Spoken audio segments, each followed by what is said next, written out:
plus 30 minutes to wrap up everything else. So for all the files that you need to prepare and everything. So it's a plenty of time to do this. And then you choose how you will split. If you're already comfortable and you know a fair bit about the rate stiffness method, you'll probably finish that in, whatever, 15 minutes. You'll have more time to do abacus questions. Same goes with everything else. Now, when it comes to question 2 and 3, there'll be 2 parts to it. First part would be given question, obviously. Then you do it in abacus. Then you upload your CAE file and input file. And the second part of that question is you explaining what you've done there. What elements type you choose, what boundary conditions you choose, this sort of stuff. So, very simple. Again, we're going to back to what sort of questions, and that's something that we will cover in these 3 days. So we design problem, and then you have to decide what to do with it. What will be appropriate element types, what will be appropriate boundary conditions, what will be appropriate loads, all those things. Very much similar to what you're doing right now. Yeah? So the first 2 parts of that Conroe thing is basically what will be in second question. Although, like, with the project you're learning stuff and a little more guidance, you'll be given a new design problem. It's not going to be as big as what is required in the project, but something that is manageable and can be done within an hour of time. Okay? So, are there any questions on this?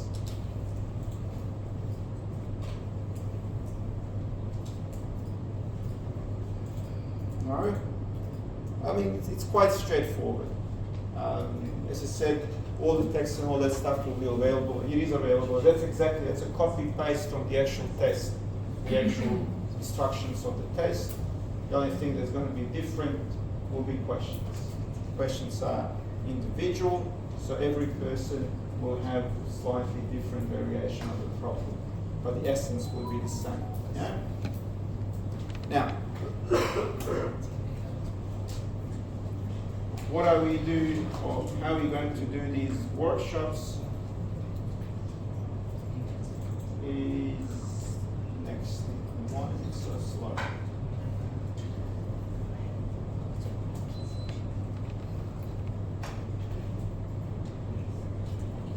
So you got these problems, and that's something that we'll work through tonight.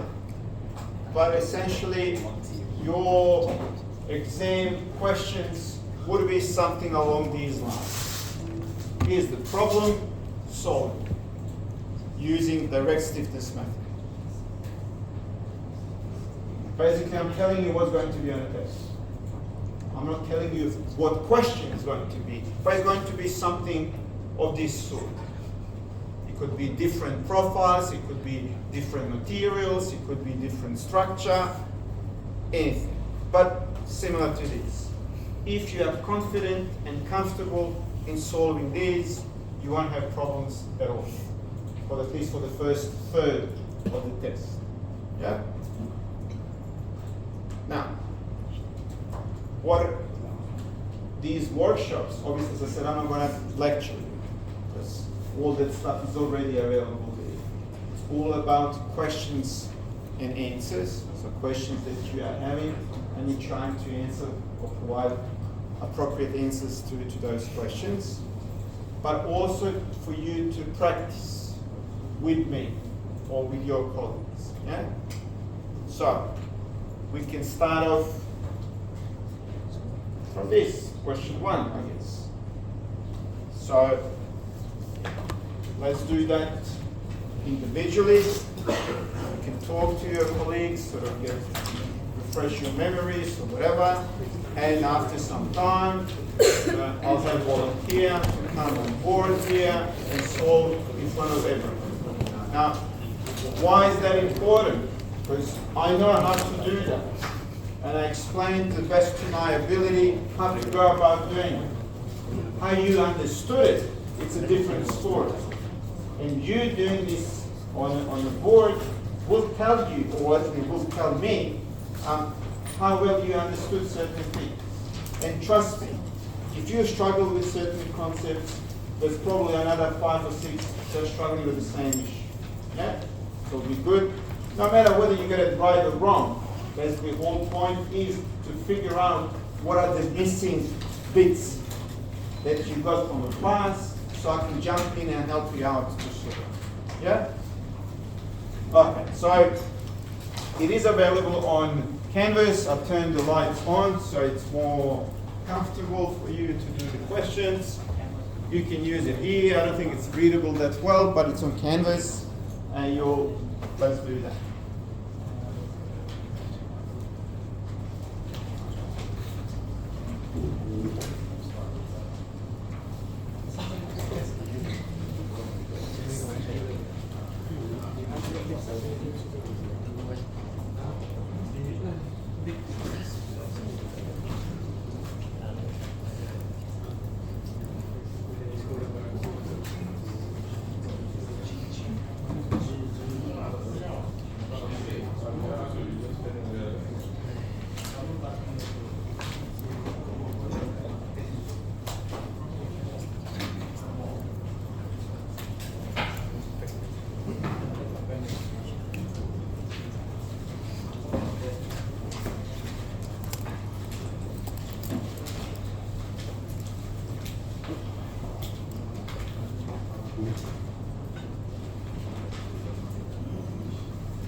I only remember some parts when I just write down first. I only remember the K.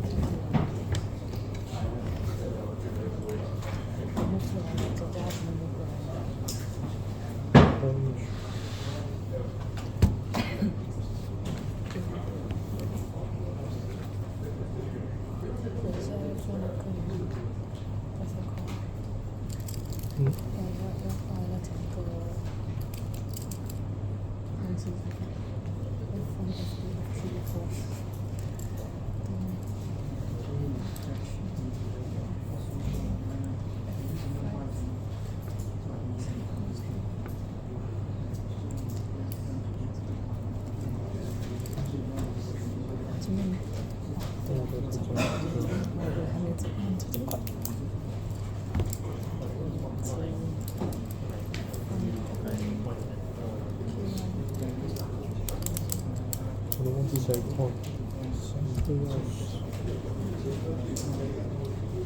这个要手。你要把那些品质那些，就是零的要品质掉。你要把全部扫进去。把 K 扫进去。不到的。对。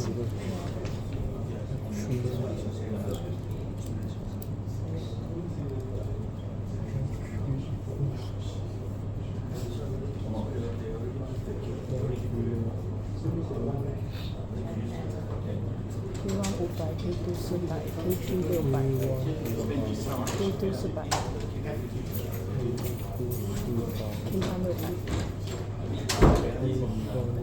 K3 600 K4 200 K5 400 K6 300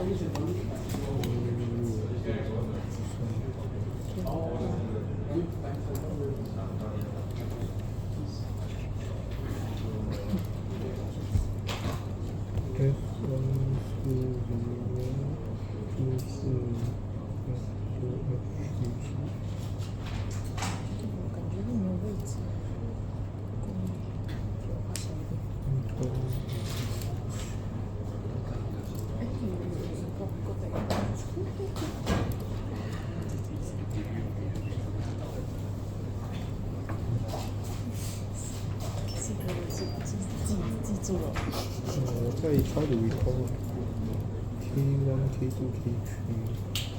哇，那个不看。好像有。确实，我电话里。像的。我不知道，这个。没有用。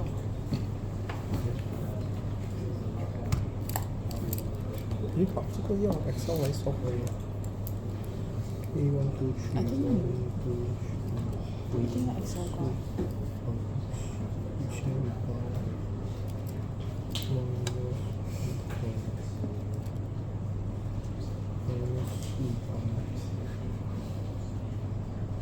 要这个 Excel，一定 Excel 来扫。哦，你是讲那个 cross 的那个。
做电脑。没做电脑。你几个电脑？这个是工作。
算了，去看。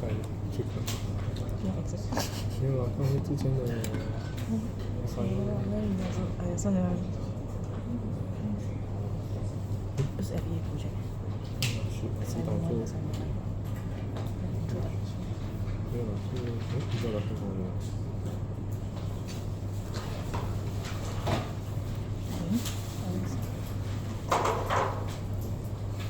跟你们拿几份？我拿90。我拿70还是20？70，好像是70。我都不懂那个10分哪里不重要。哦，你讲说那老师没给？老师没写，没写，因为头没有。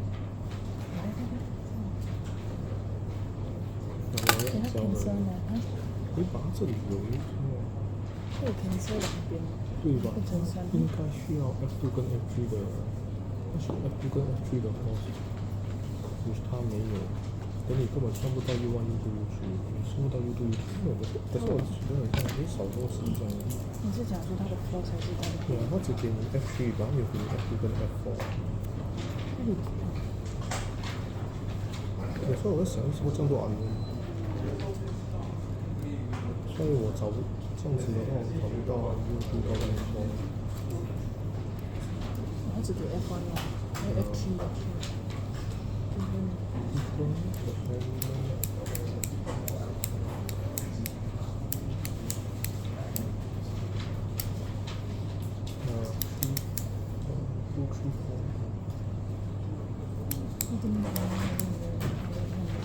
Assume the bodies can undergo any translation in horizontal direction. The spring constants.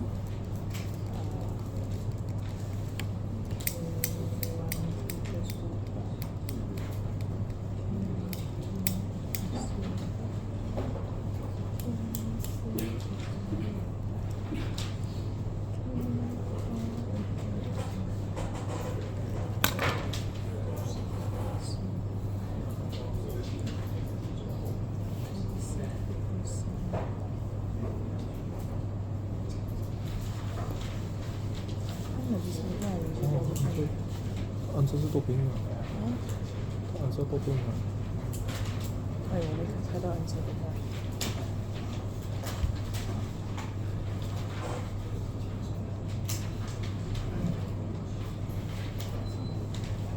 多冰。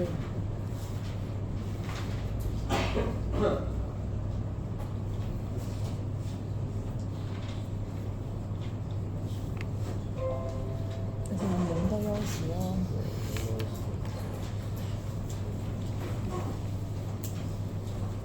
什么情况？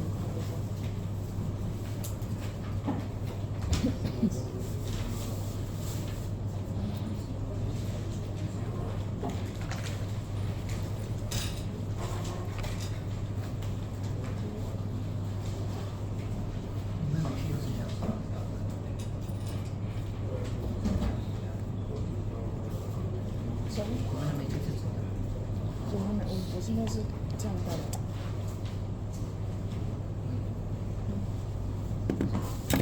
我知道你们这上面，你们这要抓出来。我想抓那个安静，我抓不到。不要了，对。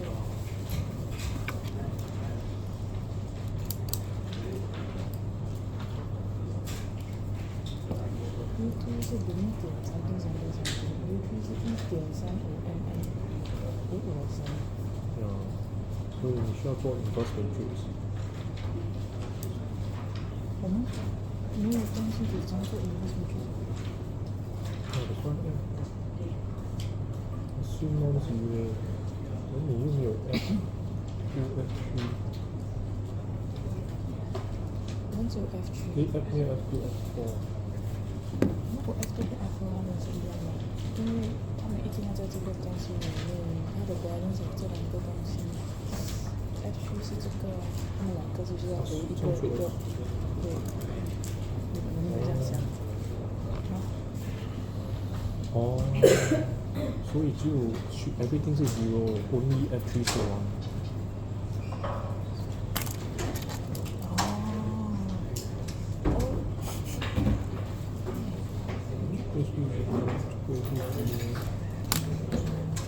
你的头脑不清楚吗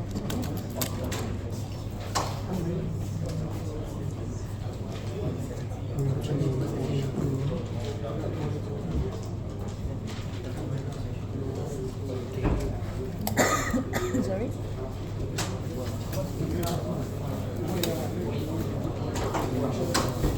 我到了看北的那个玻璃。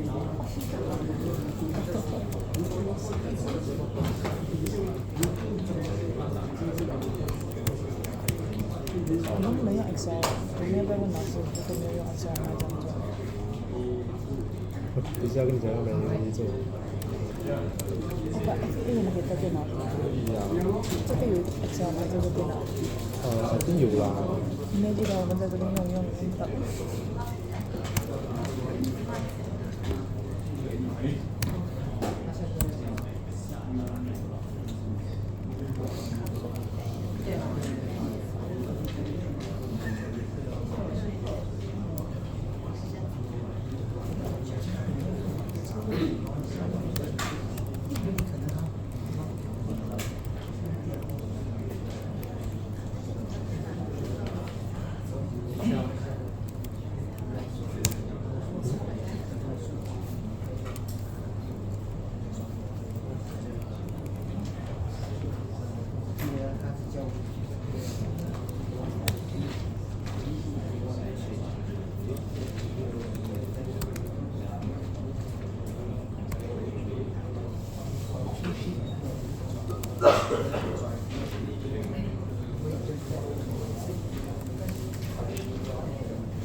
How are we going? Almost done?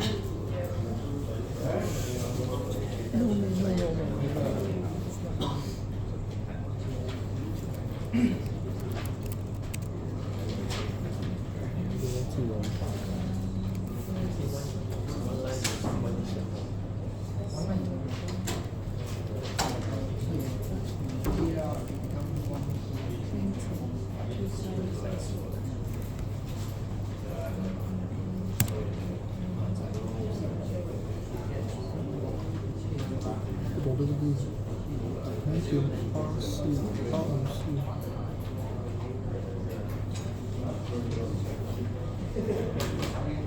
应该对哦。应该对哦。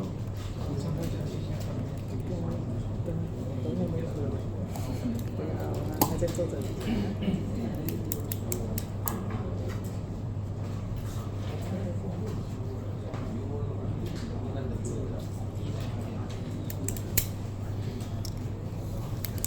这个哪里找 U 哦 U 对 U。这个已经自己会关掉。有点 wrong 了。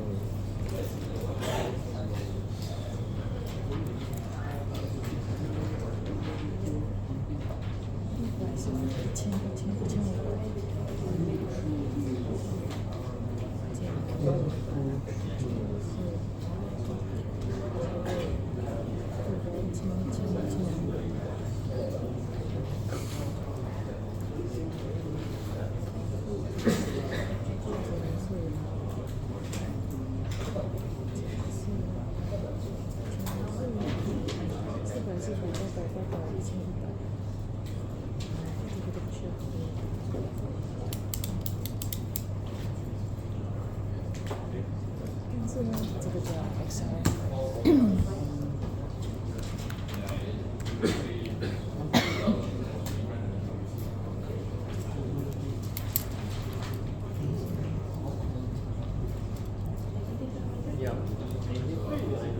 我有点忘记了。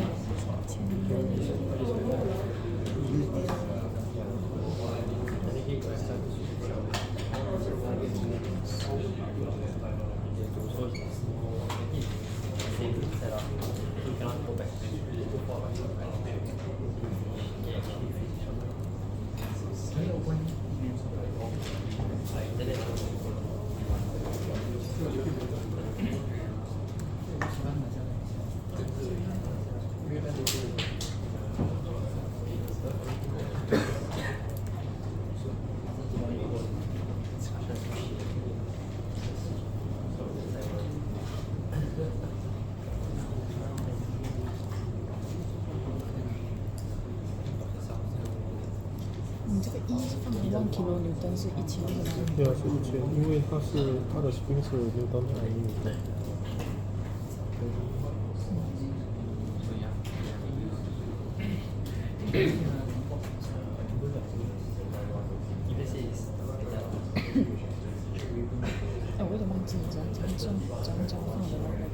是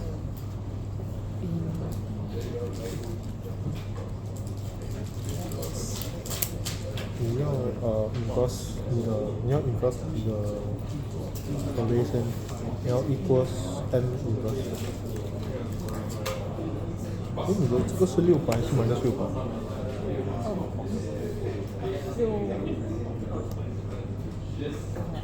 应该是-600。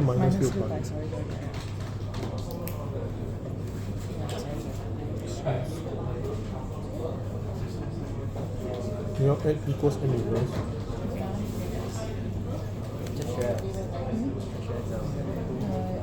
对，你不用 highlight， 不用 highlight。m untap。那你 highlight 那个上面的，然后你 close bracket 的。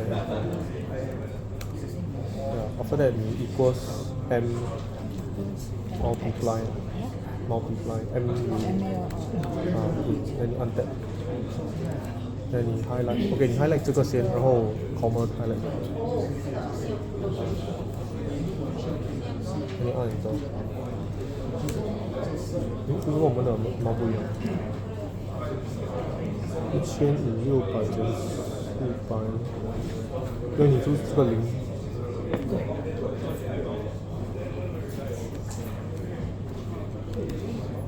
为什么会有这个？按 enter。一样哦。Sorry, careless mistake.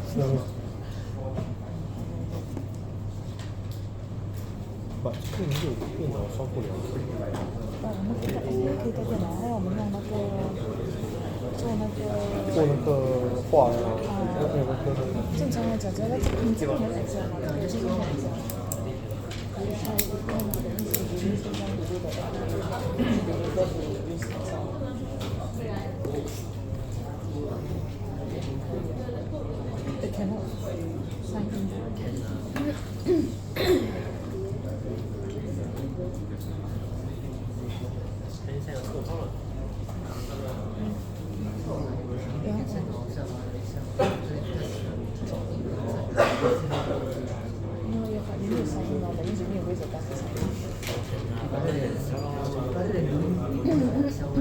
所以这几年都有 email. You must try to make an exam and get into game or see everyone die together.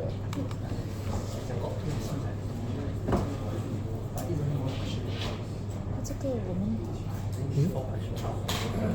这个就可以用 Excel， 可是电脑用不了。应该是有，应该有要。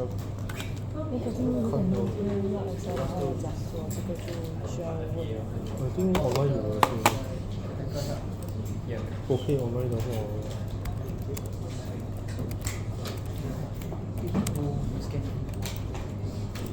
应该就不能用。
Respect.问老师，老师问你可以问老师啊。不是我婚哦，那你按这个效应啊？你在你看一下你 multiply by 的你按，哎，它下面就变成这个了。然后这个胆数，因为你这边放冰了。不可能胆数。不，没有，然后是给你的。是对，因为你 multiply by 嘛，如果你放 inverse，没有，你 just 放 inverse，然后还有这个，然后你把这个你给它贴上去，你是 in A， 然后times。是 maybe 不是 multiply by 1000是吗？它是 multiply by 3个，还是我们这边可以把它换成几个 cells？ 那 cells 减，对，它减它是减吧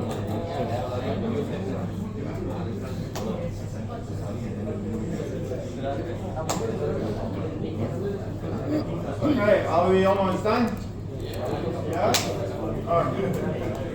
So, rather than have someone coming up, I'll go and solve this problem. And we'll discuss along the way what is involved and how it's done. One way for you to learn and to check whether you understand it is sort of to anticipate my actions. So thinking, okay, I know who's going to do next this. Or, I'm confused, why is he doing that? So that's one way for you to check how well you understood these concepts. I walked around and I've seen many of you are doing this sort of long way, in a sense that you are individually defining springs, defining element level stiffness metrics, so you're individually sort of doing those, then putting them in the global stiffness metrics. It is a good way to learn, but I guess you can sort of fast track. You can move much quicker beyond that. Like you can go immediately from this into global stiffness matrix. Saves you lots of time. Imagine you spend almost 45 minutes doing fairly simple problem. In the test, it's not going to be as simple as this. So you have to sort of find the ways how to speed up your whatever process you're using. So, how you can go about that? Let's sort of quickly revisit. There are different element types, and the simplest one and the first one that we are considering is spring element. That spring element is got only one direction in which it can deform. Yeah? So it's got either going left or right. Yeah? Which means that every node is got only 1 degree of freedom. It can go either left or right. Yeah? But because that element is got 2 nodes, the entire system that we got here of the single spring is got 2 degrees of freedom. Therefore, it's got 2 by 2 matrix. Yeah? And then we see that where that stiffness maps. So first value is 1, 1. Second one is 1, 2, 2, 1, and 2, 2. Corresponds to those nodes, node labels. Yeah?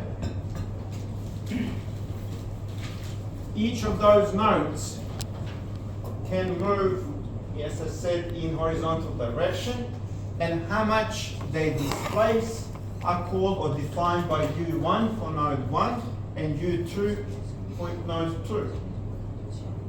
So that is response of the system. Remember from that very first video, we said this is property,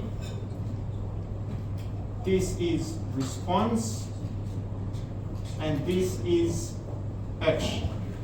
So this is external action that we are putting on our system with this particular property, and as a result of that action, our system responds by that much.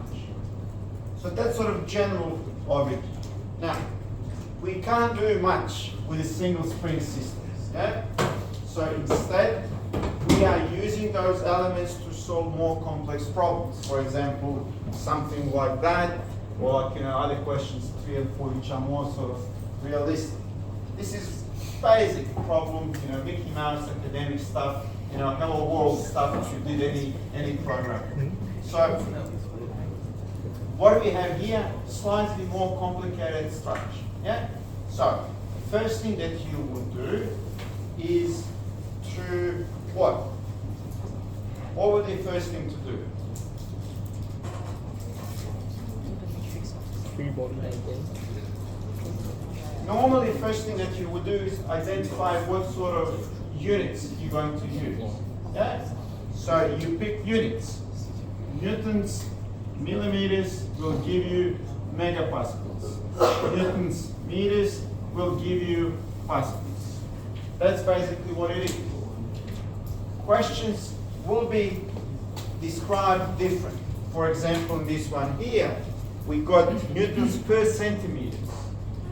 So you have to make sure you got a consistent unit. Here, we got kilonewtons and newton millimeters. Yeah? So we need to adjust that, but be mindful of that. Second step is to label. So those K's, basically, they define elements. Now, what's missing are nodes. So here, we got a node 1. Maybe we can have node 2 here, node 3 here, node 4 here, and node 5 there. Yeah? So we got 5 nodes. Each node can move in one direction. How big is our system? How many degrees of freedom for the entire system? 5. So how big is going to be our global stiffness matrix? 5 by 5. So let's sort of put that in. So you're going to be 1, 2, 3, 4, and all this much.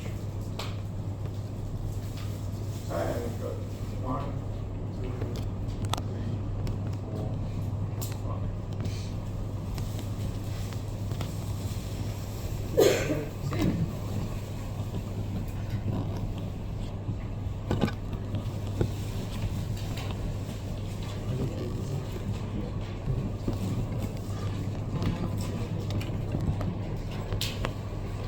Okay, so we know 1, 2, 3, 4, 5. 1, 2, 3, 4, 5. So most of you these individual springs, then you copy them to locations. But what we can do, we can go directly. Yeah? So let's go and see what's happening with the element 1. Yeah? Where is that sitting between? It's sitting between global 1 and global 2. Yeah? So occupies positions 1 and 2. Yeah? So we will have K1 minus K1 minus K1 and K1. Simple. Yeah? Element 2. Where's element 2 sitting between? What nodes? 2 and 4. So we know it's going to be sitting in 2, 2, 2, 4, 4, 2, and 4, 4. Yeah? So you go directly into global stiffness matrix. Now, I mean, you can still do what you're doing. It's the right way of doing it. It just takes time, yeah? So what we said? We said 2, 4, 2, 2, sorry. So K2 minus K2 minus K2 and K2. Yeah? So element 2 is done. Element 3 is between 2 and 3. So 2, 2, 2, 3, 3, 2, 3, 3. Yeah? Does this make sense? You can go much quicker than individually. So we said 2, 2 was plus K3 minus K3 minus K3 and K3. 4 between 1 and 3, yeah? So positions 1, 1, 1, 3, 3, 1, 3, 3, yeah? So see, similar what we are matching here. 1, 1, 1, 2, 2, 3, or whatever, like, depending on what positions in the global stiffness matrix, in the system it takes. So 4 was 1, 3. K4 minus K4 minus K4 was 3, 3, yes. Plus K. Yeah? 5 is between 3 and 5. 3, 3, 3, 5, 5, 3, 5, 5. Yeah?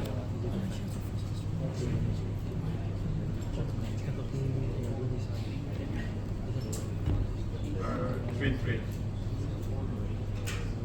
Plus K5 minus K5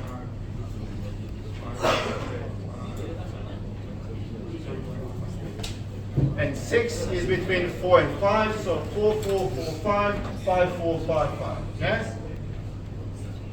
So 4, 4. 6.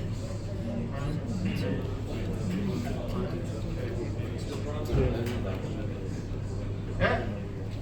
So what are the checks that we can do? That we need to know and check that we got diagonal and all the values on the diagonal are positive. And values at those locations represent joints. Yeah? So node 1, we got 2 elements meeting at that point. We are expecting at position 1, 1 to have element 1 and element 4. Stiffnesses of those two, 1 and 4. So it's good, yes. Where, yeah. which one? K5, negative K5. Where are you going to get here? Your GF5. 3, 3, 4. Okay, so this one is 3 and 4, yeah? 3 and 4. Not 3 and 4. So that was 3, 3, 3, 3, 5, 5, 3. Yeah, that's it. Is that what? 3 and 4. So that should be one box. Yeah, you're right.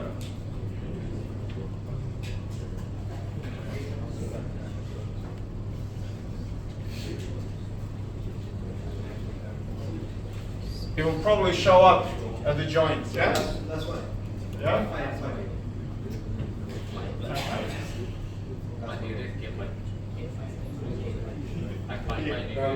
The box 5 and the fifth box. Supposed to be K6. That's right, yeah. Okay. So, node 2, we got 1, 3, and 2. 1, 2, and 3, they are there. Node 3, we got 3, 4, and 5. 3, 4, and 5. Node 4, we got 2 and 5. And 6, yeah, that one there. And node 5, we got 6. So, that's a check that you do, and if all ticks boxes, then you're good. The other thing that you can do, that you need to check, whether you've got symmetry. Yeah? So symmetry there, symmetry there, symmetry there, there, and there. What do we do with the rest? So let's talk about this position here. Yeah, why is it 0? So what is this stiffness that connects 1 and 4? This and that. There's no direct connection between them. So the stiffness between 1 and 4 is directly joining those two nodes is 0. Yeah? The same goes with everything else. Yeah? There's nothing between 1 and 5. There's nothing between 2 and 5. There's nothing between 3 and 5. Yeah? So we got that global stiffness metric sorted out. Yeah? Now we've got U's. So U1, U2, U3, U4, and U5. So there are results, there are reactions. And then we got external loads. F1, F2, F3, F4, and F5. Now, what are those values? Because they are external, they are put on our system. So we should know them, yeah? So external loads, they are usually put, or they are put on nodes, yeah? So at node 1, we can put external load F1. But what is that in our case? Exactly. So we do have something that we call placeholder, but in reality, it's actually 0. So there's no force that's put on that node. But we also can anticipate that this node is not going to move anywhere because we have boundary condition on it. Yeah?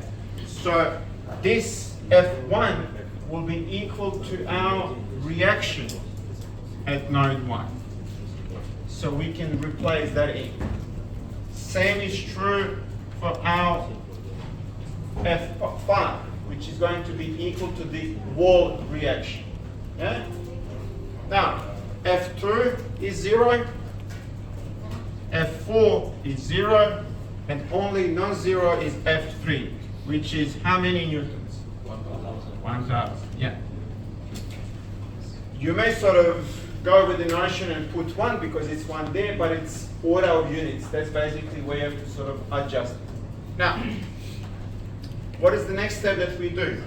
We also know that node 1 is not going to go anywhere, and node 5 is not going to go anywhere.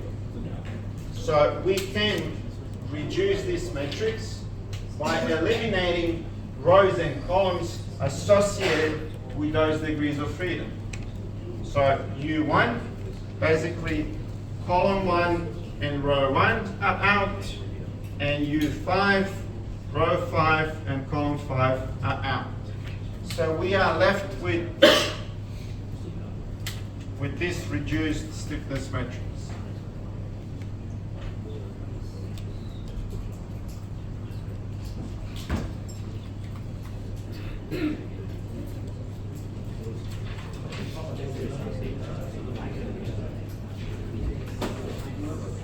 And then using your favorite calculator, you can go and calculate what those values are. Yeah?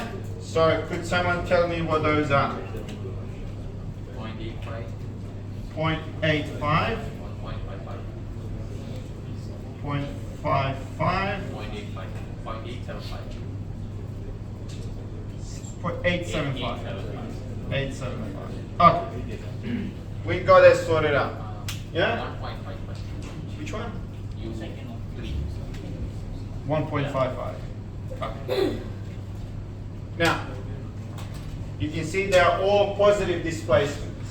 Does that make sense? Well, if F3, which is here, if that moves in that direction,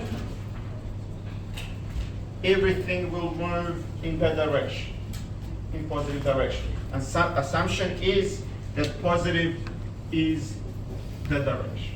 Yeah? So that's another check that you can do, whether those numbers make sense or not.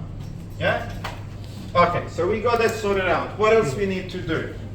It goes determine the element forces. Yeah? So spring, you push it, you compress it, it's going to push back.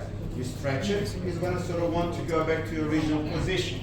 Relationship is F equals Kx, where x represents displacement. Yeah? So, if we have spring, and we've got node here, that moves 5 units, and this node moves also 5 units. What is x? 0. Because what we have, we got physical translation. Had this been, if this goes to 8, what's happening then? So it got stretched for 3 units. Yeah? So what is our x essentially? It's u2 minus u1. Yeah?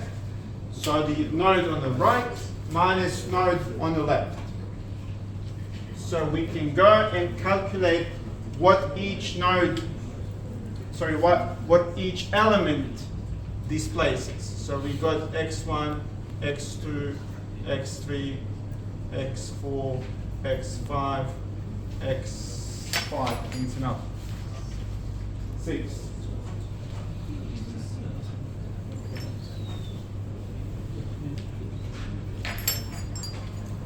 So what would be x1?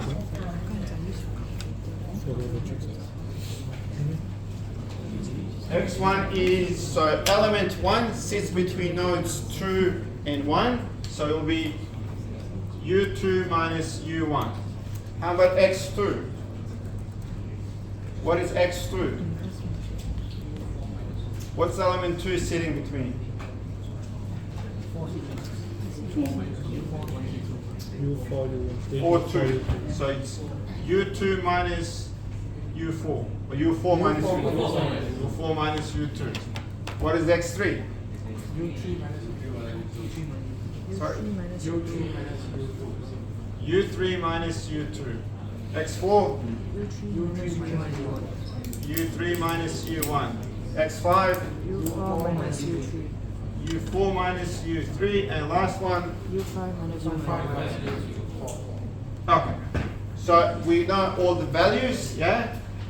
So we can calculate those.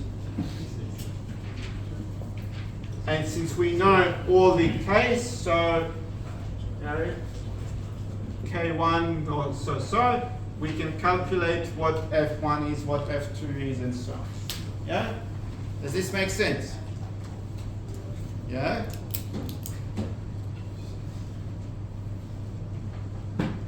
Very simple. So that's what happens with the spring elements. Yeah? Those are the checks.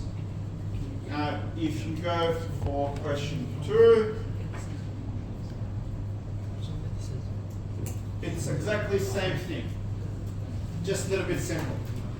Yeah?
So what's so different with question 2 are the actual units and where we have external loads applied to. Yeah? And obviously slightly different configuration. But should not be that difficult or different from what you're seeing just now.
走 MM 就好了。读 MM 是不要的。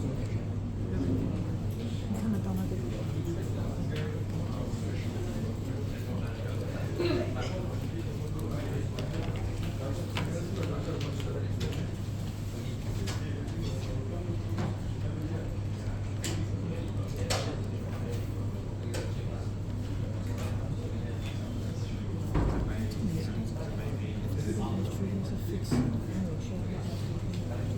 所以 F3是 fix，F3 不是。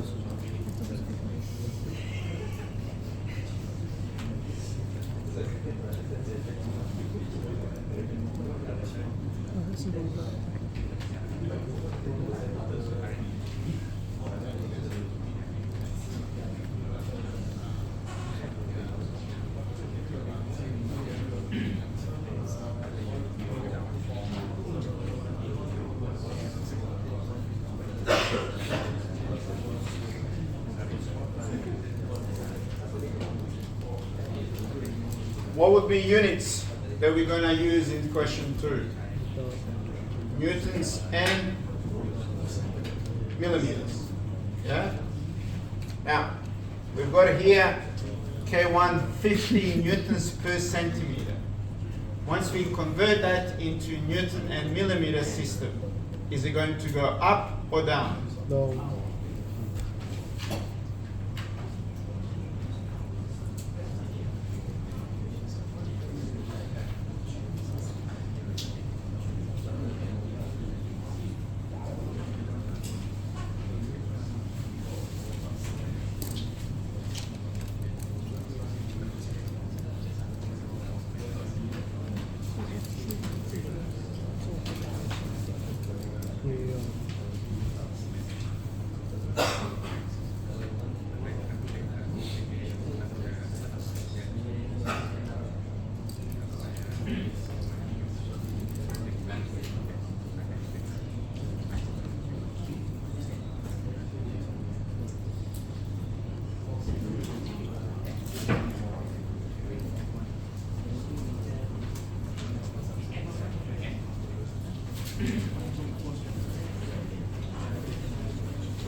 Okay, I will need a volunteer to do question 2 on board. 我暂时不用考了，我在操作。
element for displacement of rigid and element for stimulation force.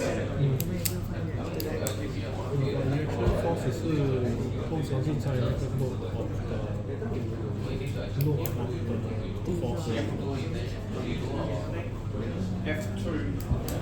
而我另外边不是有个人那我这个墙在那边，它不是也是有那个？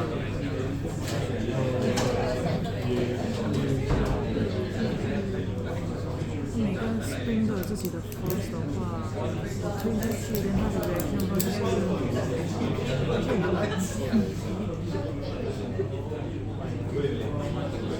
Okay, so who wants to do it on the board? I need volunteer, otherwise I'll pick one. So,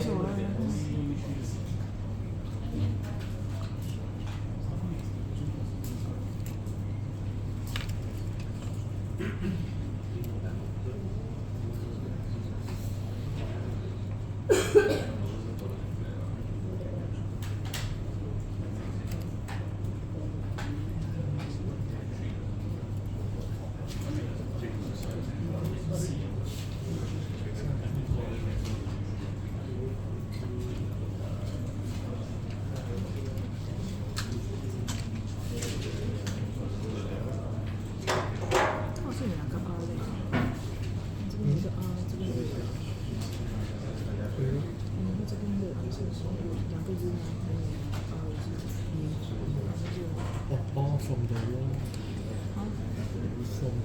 我也不知道 from the wall 哪个，如果是 wall， 应该是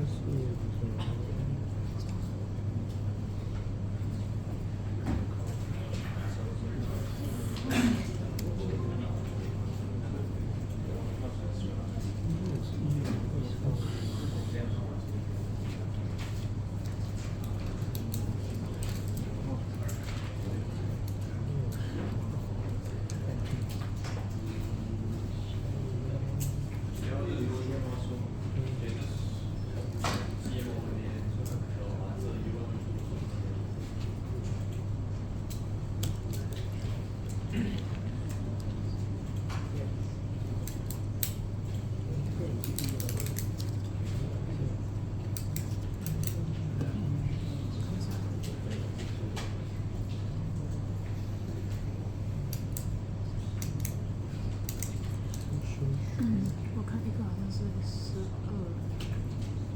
12，28。我是讲的偏force这边的，就是因为我是讲的偏force，它分出来的话不一样的，就是这个force 的结果。如果它是整个这样，应该是它整个握的话，如果我们把全部加起来，应该是全部加起来吧？它没有加。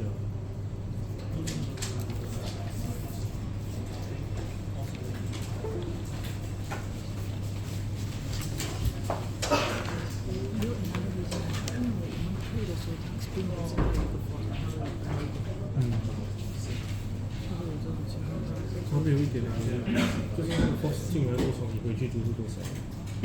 它没有来发射的。为什么有这个20？我不懂，因为它是发上去发放的。如果你发，就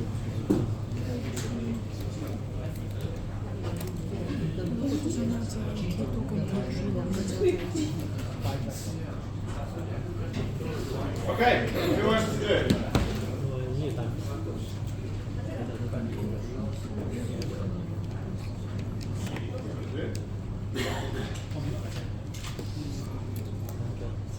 Come on, need someone. Just need one person to do this. Very simple, like a 2x2 equation. Yeah. And it's okay to make a mistake. That's the whole point. So we can correct and show. I want to see like what you're thinking, what's your thinking process.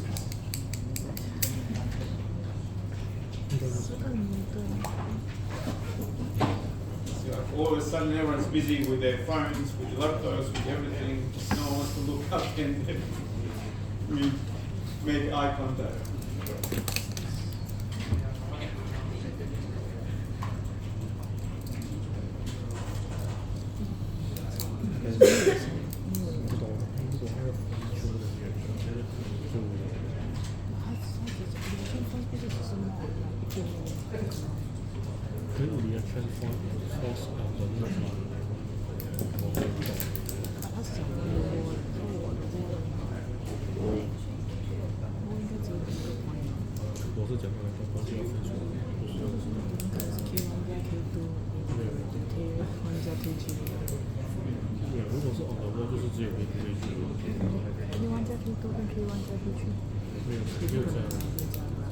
因为你这样的话就变成你K2 K3它有更深的发出去，因为把外你推这样，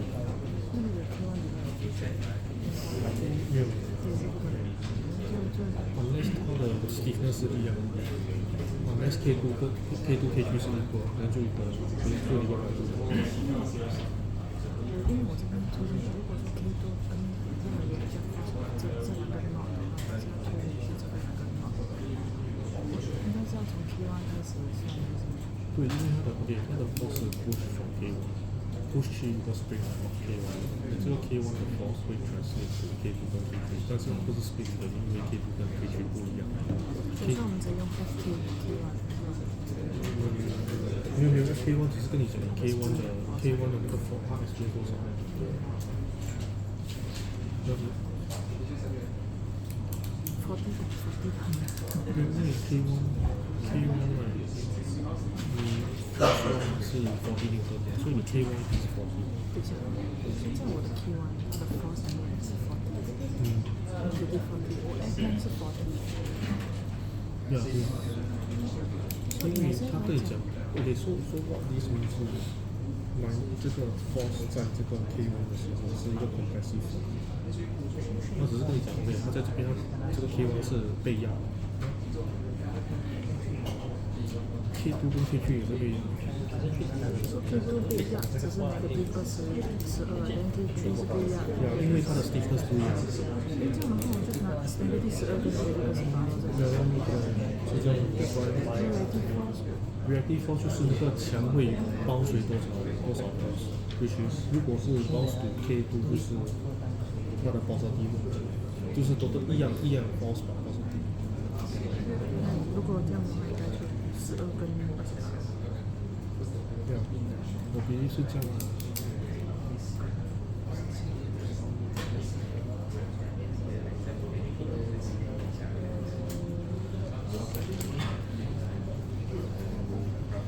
question 过去了 question 过。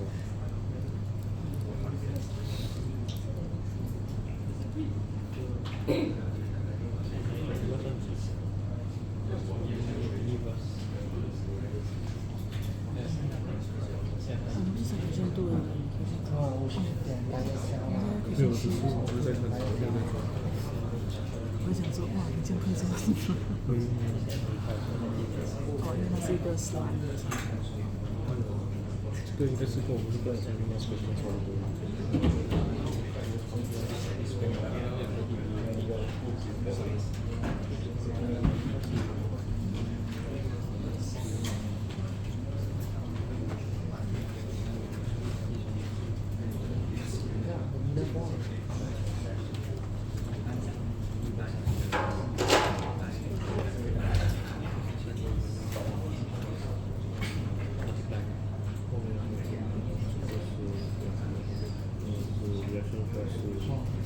一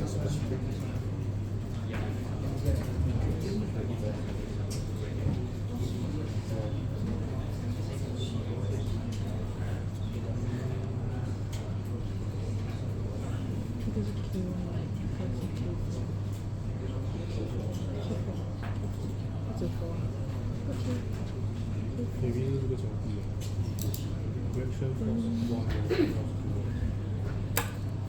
第一个不是一个。哦，towards the force，一个是 wall。哦，因为一个是拉过来，一个是拿过来，一个是过来，一个是过来。对，是用这个出来的。这个是，因为这个手臂，因为它是拉出去嘛，所以它是tension。这个是你的臂是拉上去。如果你有时候讲为什么R1是拿第一个，它是拿 Q1，因为它是拉 Q1。可以帮你说。这个是它推进去推多少？你的身上是不是刚全部保守地的？没有挂。你tension的话就是你保守地，因为它走这边是tension，就保守地走那边。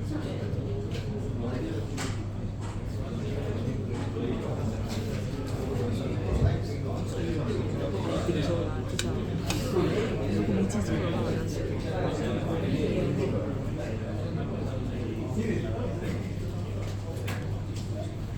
它的字体。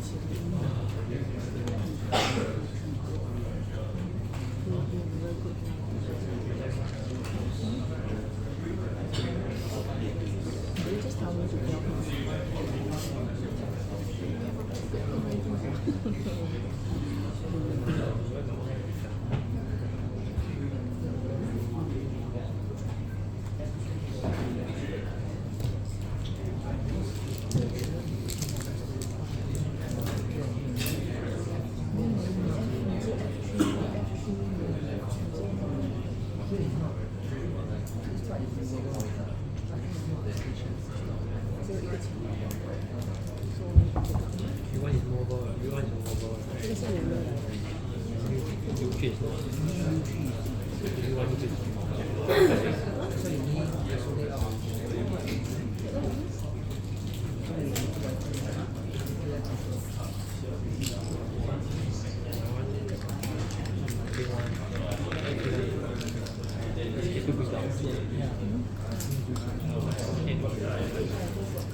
吃啊，毒品啊，毒品。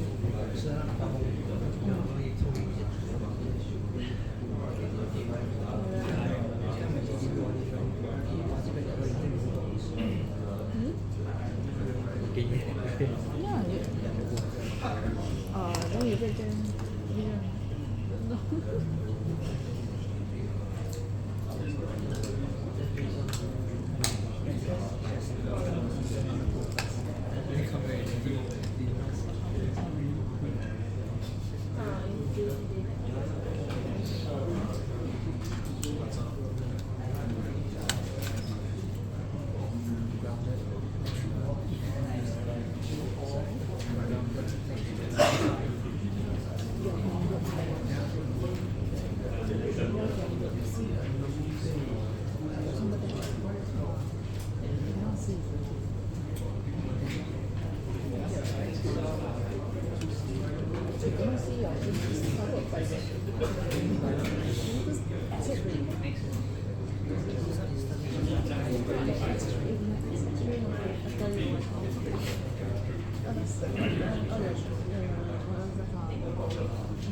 your friend done here? He's done an amazing job. Thanks a lot for that. So, following that logic and procedure that we had there, yeah? So, first thing that we needed to decide on was units, yeah?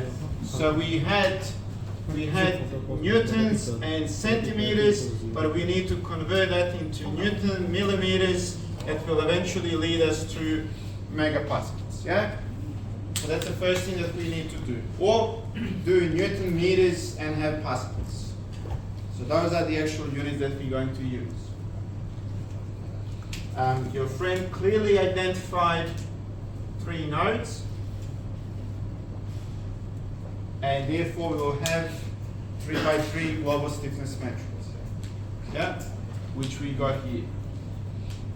Essentially, what we got here is a spring system, and he clearly identified that as well.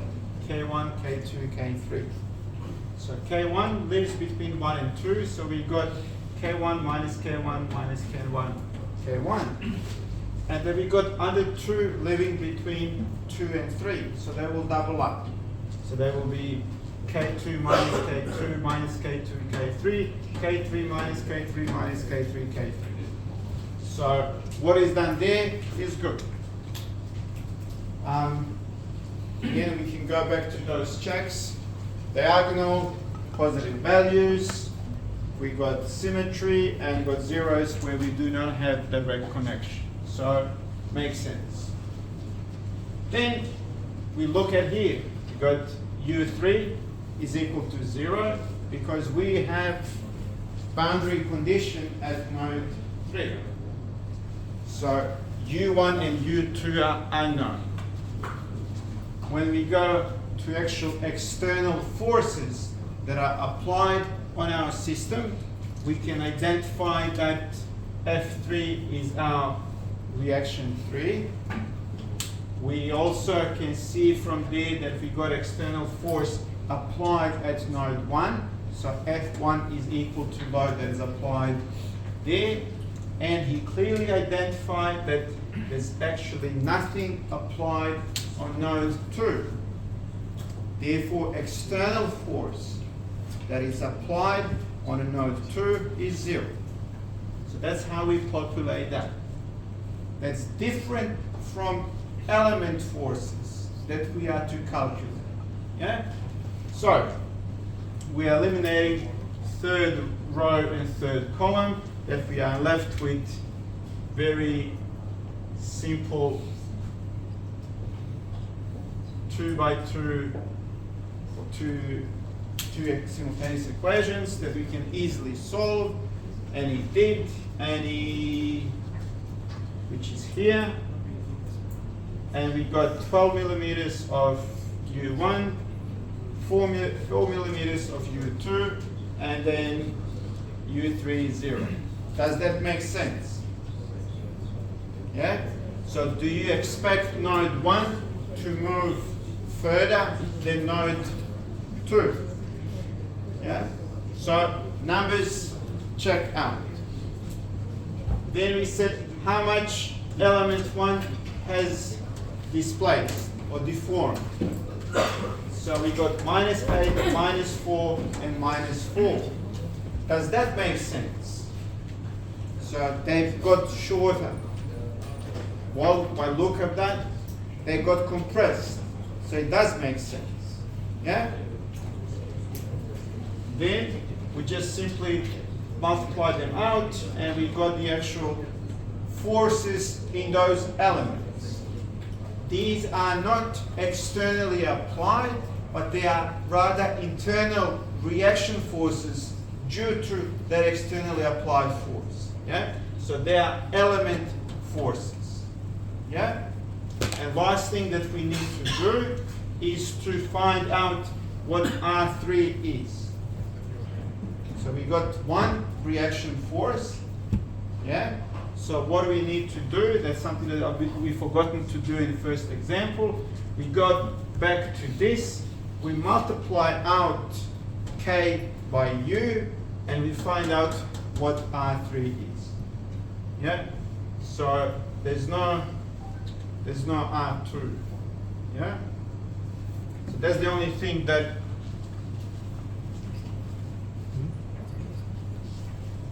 reason why sort of you got confused, because you replaced basically as a sign F2 to R2, which is R2 doesn't exist, yeah? Because there's only one reaction force, because we've got only one, well, sort of. How much will be pushing? Yeah, well, in a way, yes. Like how much will be pushing in that direction? How much will be pushing in that direction? So it does make sense. Yeah. Well, what the force would be experienced here at the node 3 would be calculated by multiplying these matrices out. So what will be value here? So if you multiply this by that, so row by column, yeah? If you multiply that by that, once you sub values in, what is the value that you got for this here? Can you quickly do that? So that row times that column will give you that. Yeah? So it will be these two times U2 and these two times 0. So K2 minus K3 times U2. So what is 2 and 3? 10. Negative 10, yeah.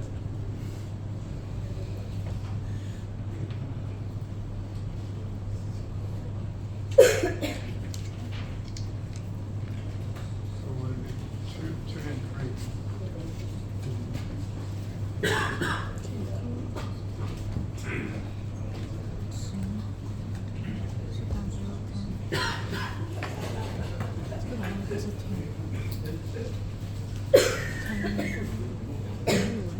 So it will be sum of these two, wouldn't it? Yeah? Because if you look at free body diagram, more or less, you've got that much coming from, so it's 12, and this one pushes 28. So the wall needs to push back by some of those to have equilibrium. Yeah? Which is R3 equal 12 plus 28. By looking at free body diagrams. But also when you multiply this out, that's minus 7 minus 3, so that's 10 times U2, which is 4, ends up being 40. Minus 40. Yeah? Does this make sense? So,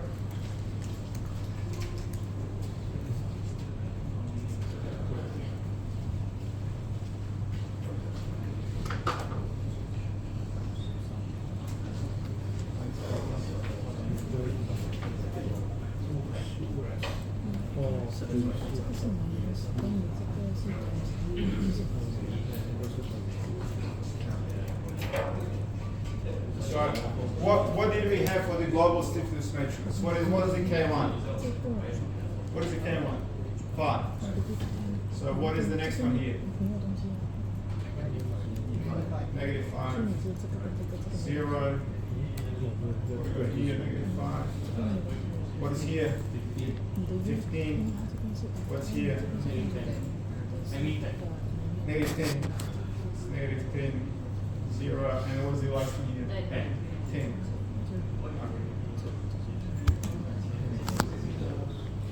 And then we've got displacements. We've got U1. How much is U1?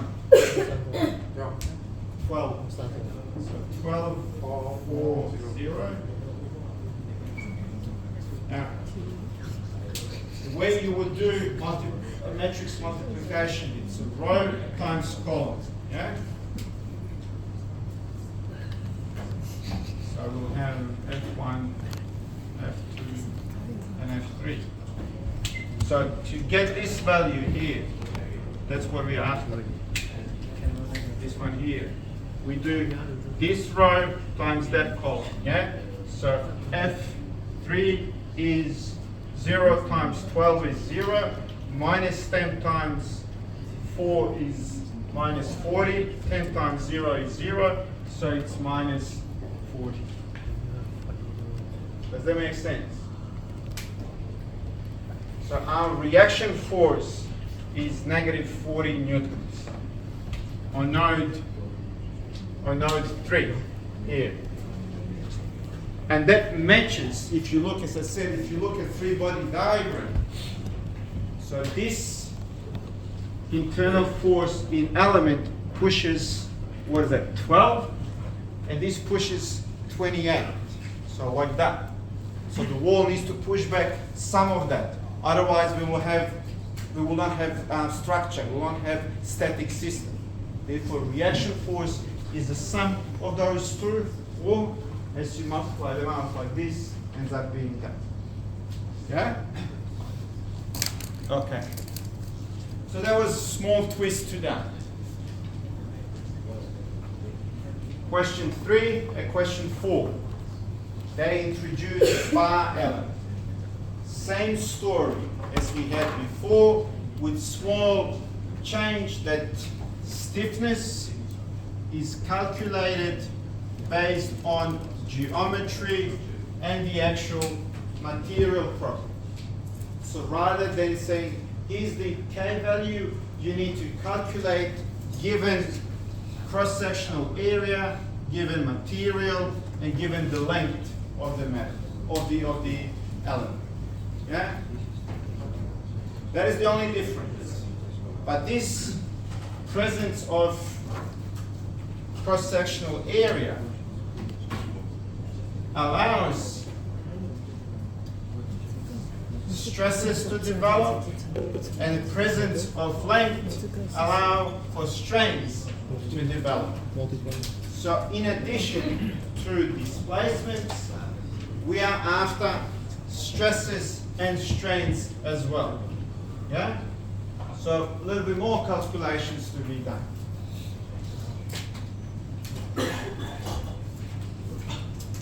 Now we've got 2 options, maybe even 3 options. We take a break and we come back and do this, or we push through this and do 1 or 2 of them and we go home early. So what would you like to do? Go home early. I agree 100%. So, do we gonna do easy one or hard one? Hard one. Okay, so let's do question 4. Yeah? We finish with question 4 and we go home.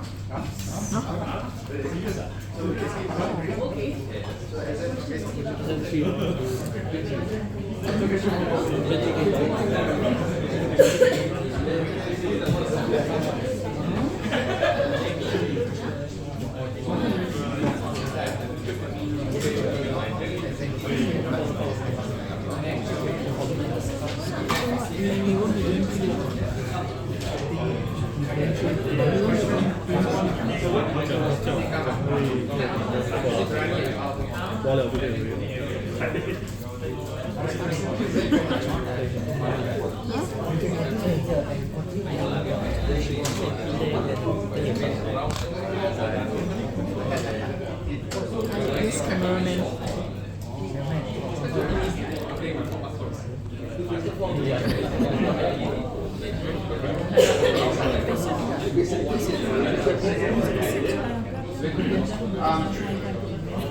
Has everyone scanned their attendance cards? Yeah, please do that. What are you going to do now? If you don't do that, I'll get in trouble, then you will get in trouble. So please, everyone do it.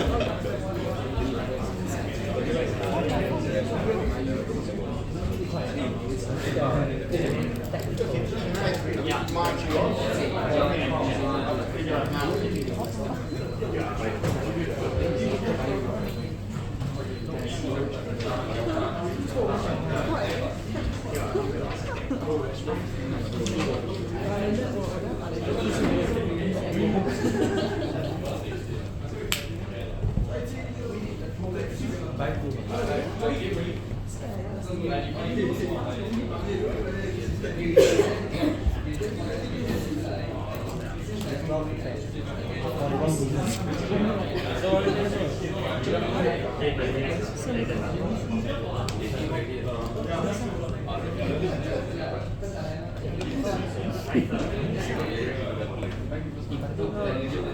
Mixed with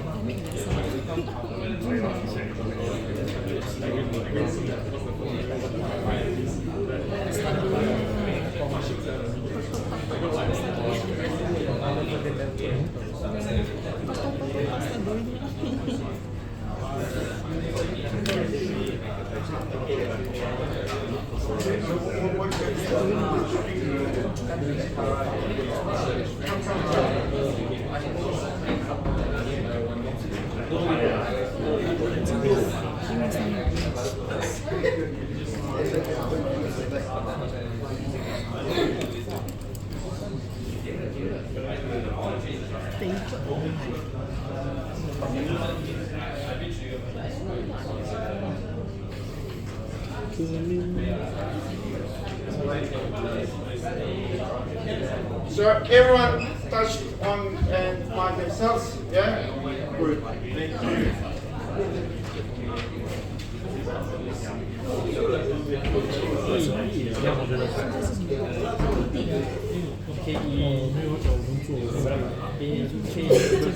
因为人家找人做，可以加区别，做完了就可以学样子。所以每个人在做的事情去背。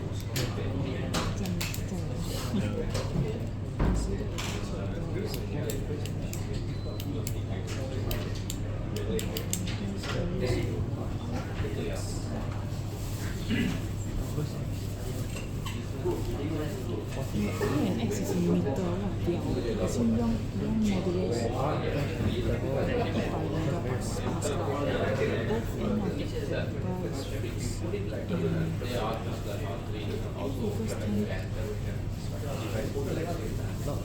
So we need to calculate the English. Yes, modulus.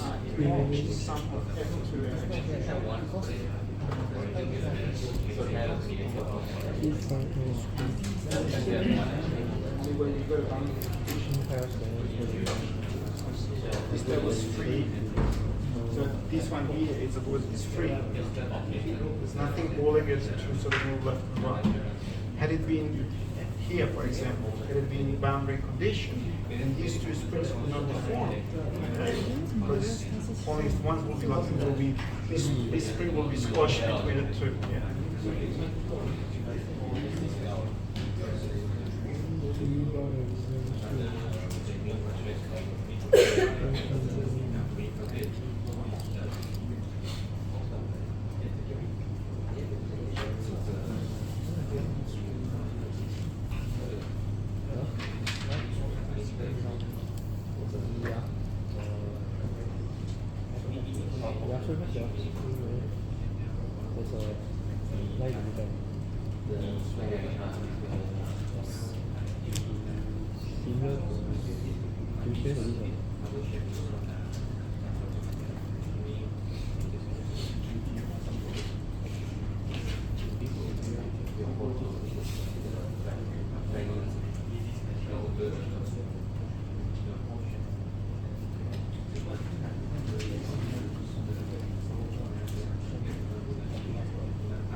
Yeah, KE 有没有？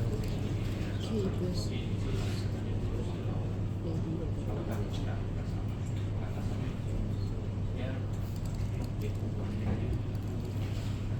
so we got one. We got area. Do we have area? We got area. We got any modules. Do we have K? No, we don't have.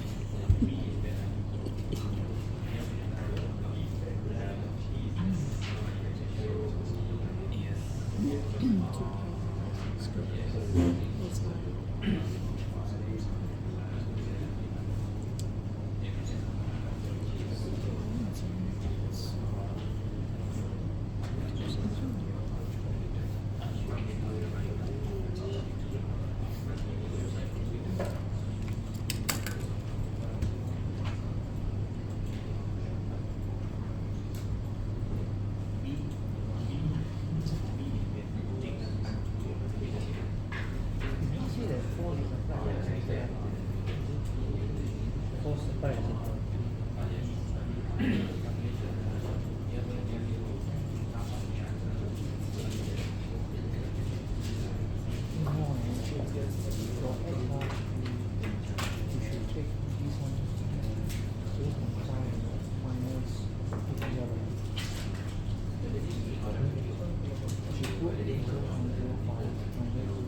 就是要 length 全部是0.2。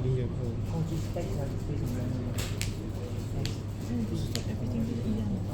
不是，因为你的 R 不一样。你想知道我的 R 是？你的 R 它有给你一个 formula，所以这个 formula 是 when 它 decreasing length。OK， 如果它是这里的话，它是0点，所以这个地方是0.0。所以 as 你波动的话，它会减0.04 force 的 mouse。哦，是这样的。对。based on 这个 equation 呢？就是这个我叫什么？Yeah， so this is 你的 R， 这个 x 的 value， 这个 x 的 value 是 where 它的 center， so 它 for element， 就 for element 你需要，对啊，所以你需要1块、2块、3块、4块，你需要4块。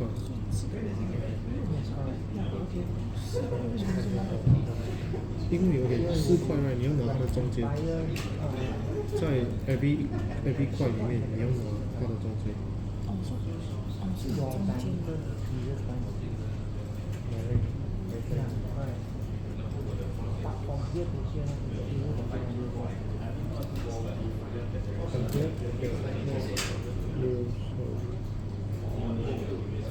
X 它的中间。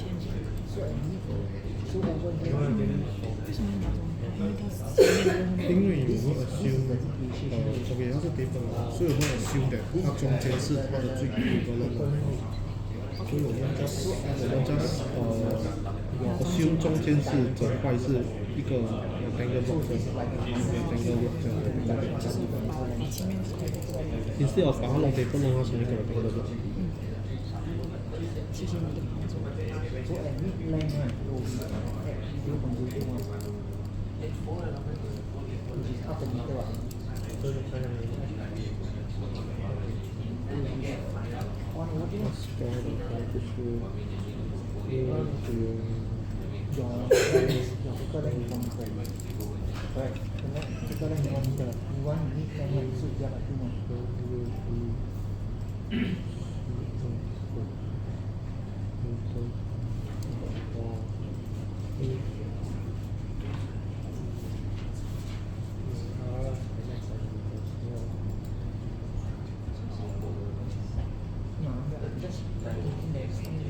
超厉害，就是没有这个。Slow 的来源呢，就等于说就是start from 0.05 then will end at 0.01. Because the whole length, the axis is 1, your and then will end at 0.05 and 0.01.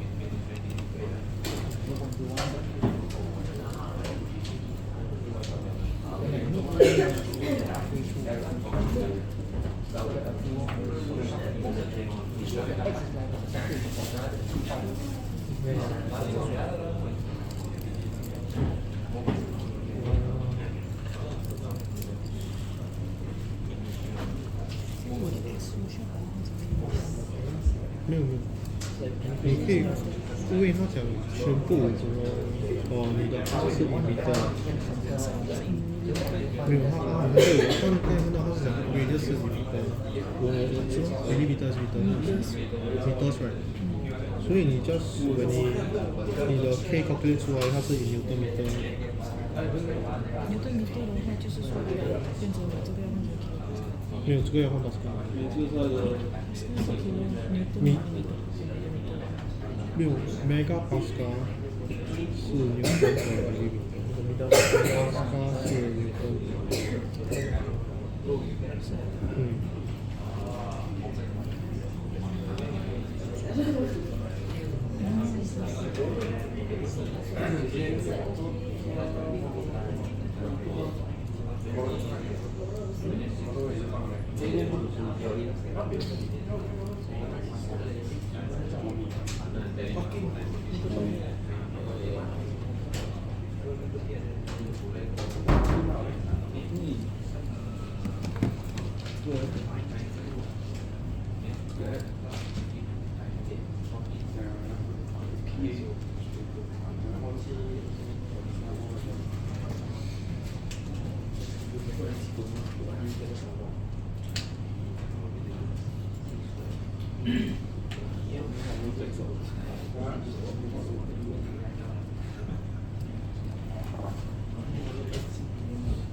这是做对，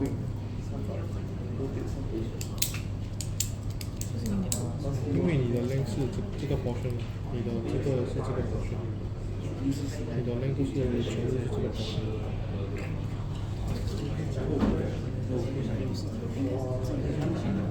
你这是 get 的。对，这个 portion。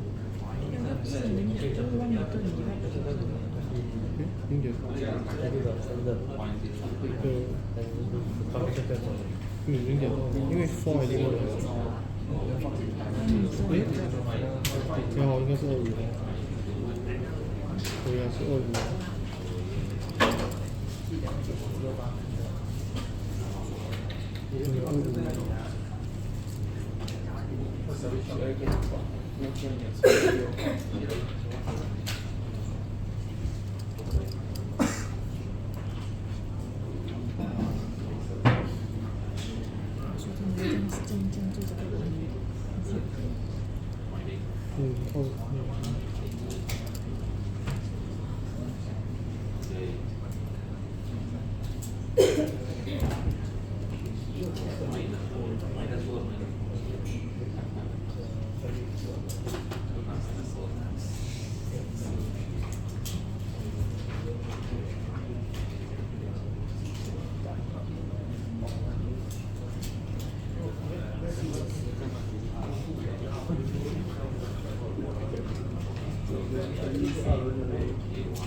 Okay, so there's a few things that you need to recognize, and hopefully it's something that you are already used to. These bar elements are just slightly more advanced than spring elements, but essentially their behavior is the same. As I said, the only difference is how we go about calculating their stiffness. And in these questions, we extract or we calculate their stiffness based on cross-sectional area, material, and the length. So you can immediately see how I'm going to change these questions when the exam comes. I'll just change the way how to go about calculating those bits. In this question here, they all elements have the same Young's modulus, same material. A variation in the exam would be that I'll have some structure that has got different materials. For example, I may say, like in this example there, here's one like that and one like that. This one is made out of aluminium, that one made out of steel. So it will be just a bit of a twist. Same idea, same principle, but obviously you can go and calculate. See here, you'll have different cross-sectional area, potentially different length, and different material. So that's all, I can start mixing and matching. But that's essentially what it is. There's nothing much I can ask you apart from that. You can then realize very quickly that's a very simple spring system. And once you determine the stiffnesses case, it's very easy to solve. Very simple global stiffness matrix. The first question is much more complicated when it comes to identifying, what goes where. Here, very simple. But before you do that, figuring out stiffnesses is a tricky part. Yeah? And the last bit, the end of it is calculating stresses and strains. But we'll get to that. So, I call this LE. It's basically entire length. And we are saying that elements are of same length. So LE is essentially L divided by 4. There is potential variation there. I may give you a problem that looks, I don't know, similar to that, and then it's got a force there. Then you have to choose how many elements would be suitable for that problem. Would you have 2 elements like that, or would you split it once again, that sort of stuff. So that's the only variation. I mean, when you look at it, there isn't much there to ask. It's like how to go about calculating those cases. So in this case, we've got same L for all elements. We've got same E.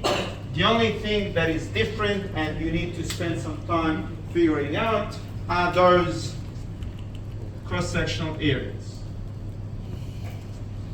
But we can get that from geometry, yeah? So this is round tapered bar, so round, so cross-sectional area of a circle is pi r squared. And we know how radius varies depending on location. Yeah? So if you start from here, as you move to the left, radius changes. The only tricky part about this is to determine at what point are you going to measure that radius. Yeah? So one question, one proposal that I've got here, for example, for element 3, is to measure it there. So take it, that starting point, and you go your R, your X, is there, X3. That's one way of doing it. But what do you do then? You're assuming that cross-sectional area continues for the length of your element. Yeah? And what it does, it overestimates your structure. Yeah? So this bit here doesn't exist in reality. But based on your X value, you're saying it is there. So your structure, your calculations are much higher, stiffer than the reality is, which is a problem. Yeah? It's better to be conservative and underestimate than overestimate the strength. Yeah? Think of it as, based on these calculations, your structure could carry 20 kilos, but in reality it can carry only 12. Well, put 15, main problem. Yeah? So where would be better point to calculate your X, or your cross-sectional area? At what X value? Halfway through. Yeah? Why? Let's look at the element 4. Let's say in the centroid there. So what will happen is that this overestimate balances out with that underestimate. Yeah? So it's much better approximation. Whether it's approximation, it's even question. Yeah? So So element 1, what would be our x value? Now this is different x from those displacements that we talked about before. It's location. What would be x value there? 0.125. And what is the actual radius there? So if you take that value, plug it into that equation, you got, well, let's put it in. So just for one, Yeah. Okay. 0.125 is 0.05 minus 0.04 times 所以因 0.125 为你跟事实以后，你是可以跟 equals a value. Yeah.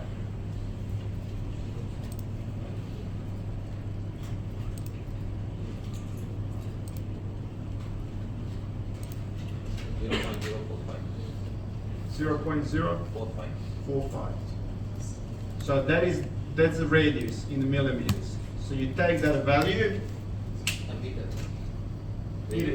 Meters, yeah. You take that value, you plug it into here, and you get your A1. Yeah? Once you got A1, plug in here, you get your K1. What is your K1? What's our K1?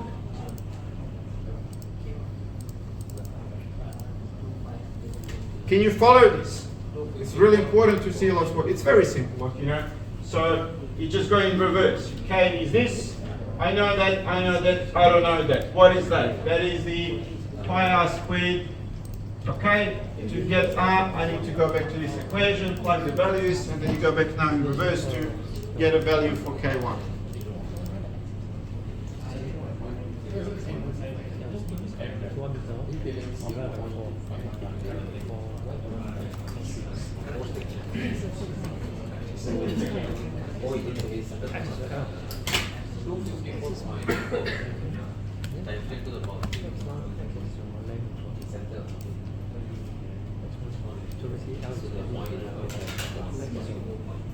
Okay. So 250. 4.8. Okay. Then if 254.4, not 8.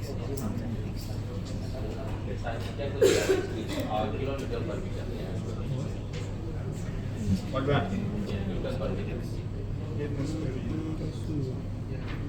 Okay, good. So you do the rest, yeah? Once you complete that, you're good. Then we'll continue on that screen there, on that board there.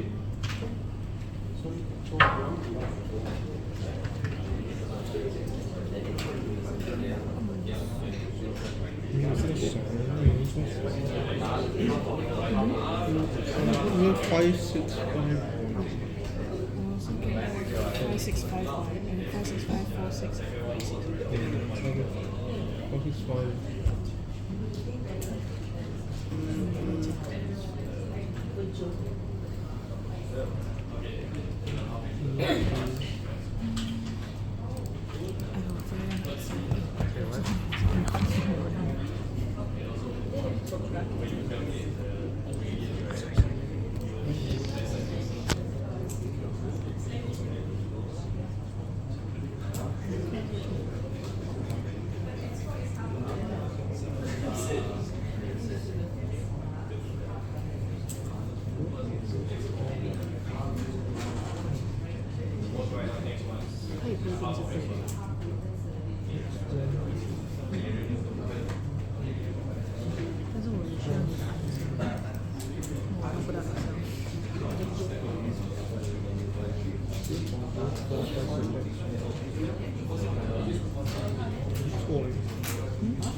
因为它的 radius， 因为它的 x1 是我的 r， 因为它是1 2 4 4， 我是1 2 3， 反正这个应该是我的，因为它是对呀，应该是你的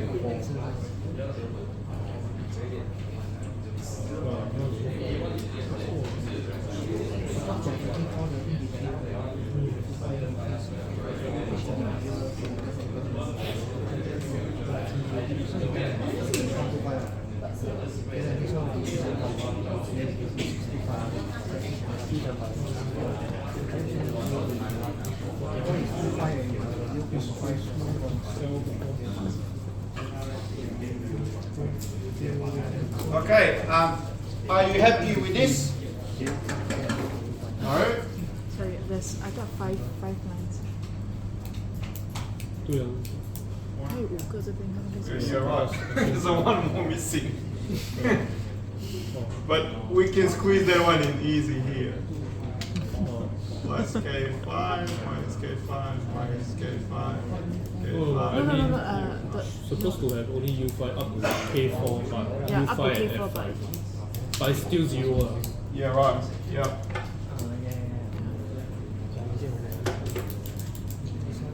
Yeah, right. U5 and F5. And F5. So Reaction 2. 1, 2, 3. Yep, good. Yeah. Okay, now, are you happy with this one now? Sorry about that.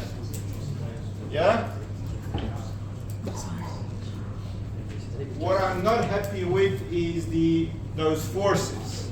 So we got the reaction force is good. There's nothing on node 2. There's a force on F3. There's no force on node 4. No force on node 5. But is this positive or negative 10,000? negative. Negative. That's basically debatable now, yeah? So,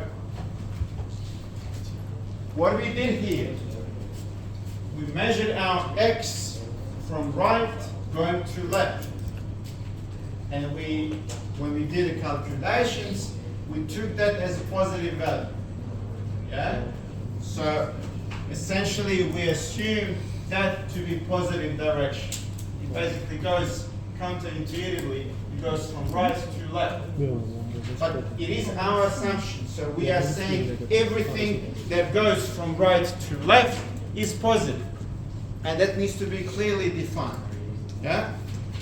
So this is correct. Yeah? Does that make sense? It's not going to be always correct. But in this particular example, the assumption is that positive goes in that direction. So I'm walking in positive direction. Yeah? 那 A 原来是从这边开始。他们是 Okay. 我们是这个 Now, it's going to be a little bit more complicated to solve it, but I got you to help me out. So first row out, first column out. So we got this, and we got that, and we got that. So, what I need U's. U2, or U1 is 0, U2, U3, 4, U5 U5. U5 we can cancel, right? U5 we can cancel out, right? U5 should be 0. Yeah. U5 and U5 U1. there's a 2. You're right, yeah. Yes, it's not 3n. 0. So we cancel that and that. So it's a little bit simpler. But still, it's 3 by 3.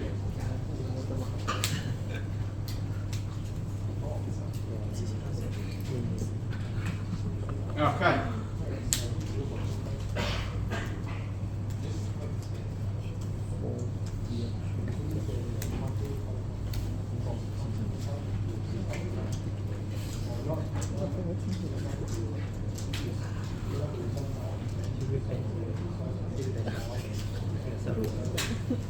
Do we have answers?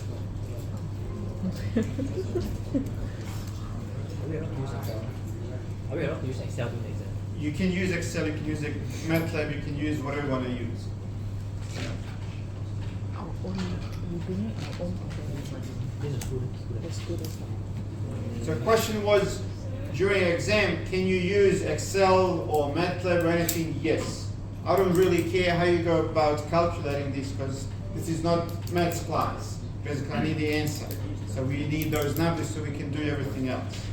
0.013. Okay. So U2 is 0.01346. 0.1345.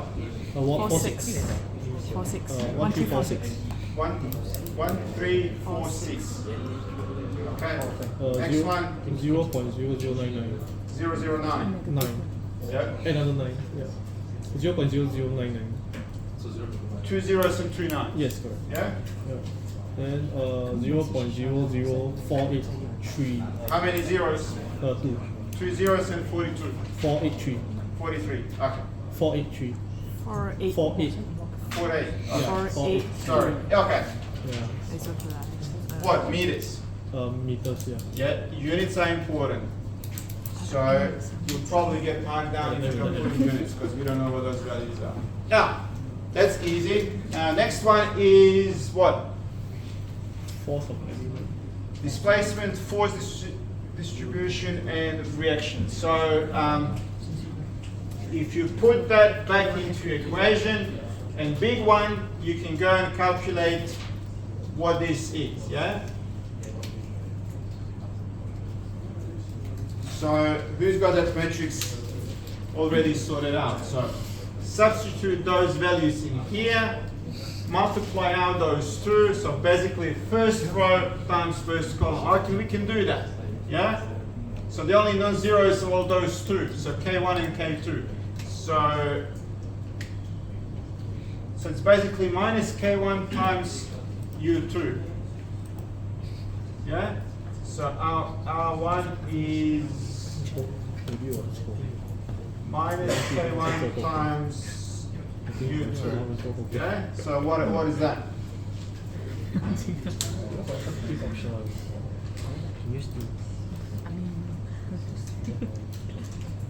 And then R5 is minus K4 times U4. 等一下我再 try 扫我的 K1 是它的 Does this make sense? Because we're after that value, that's a first row times this column. So last three are zeros. The first one here is 0, so it's basically this times 0, that times, so number times number, and then everything else is 0. Yeah?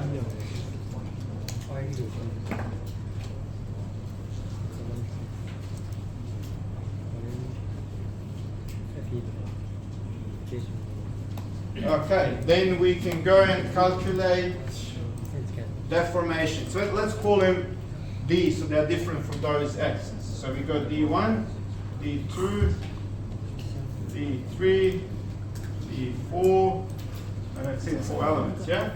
So it will be U2 minus U1, U3 minus U2, U4 minus U3, and then U5 minus U4, yeah? So I need some numbers there. So that is 0.0135. 3 minus 2. Well, let's what is it? 5. So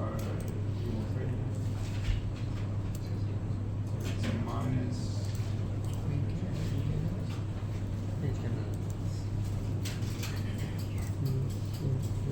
0.0036.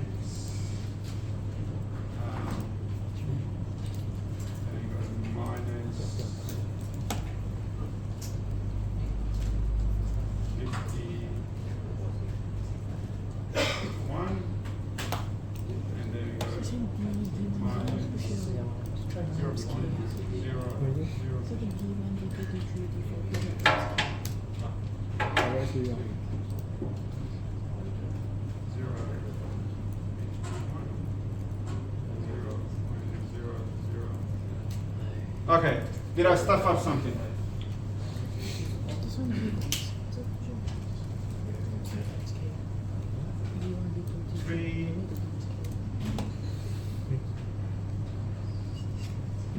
So this node here should be positive and that one there should be positive.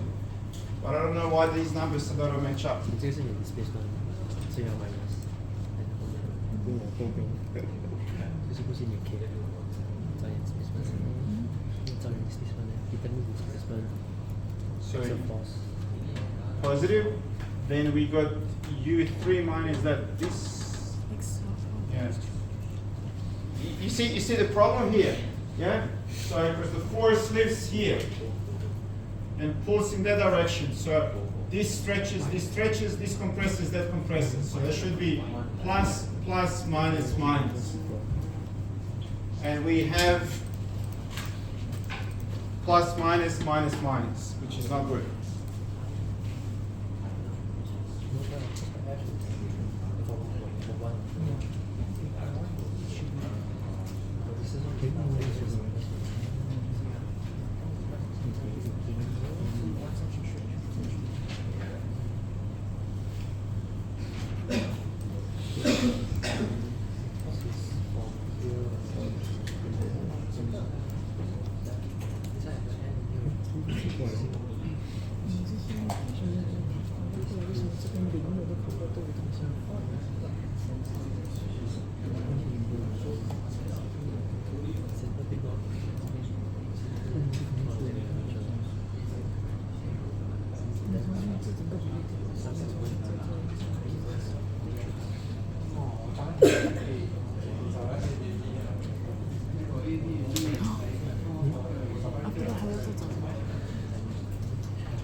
Okay, so let's continue with the procedure. You can figure out numbers later. So once you figure out what the actual deformations are, then you put it in a ratio with the original length and you get your strain.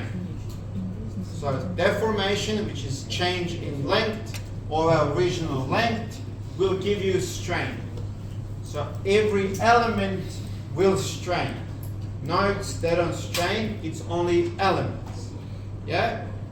And then once you got your strains, to get stress in the element, there are two parts to do that.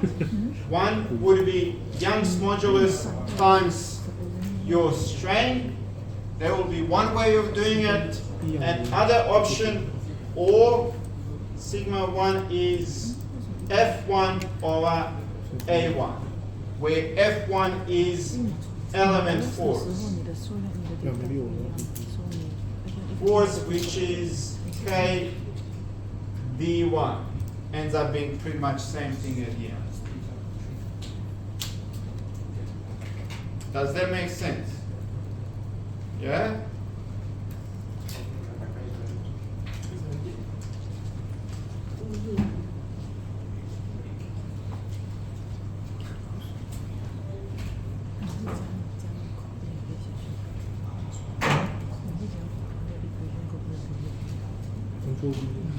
跟对比是一样的，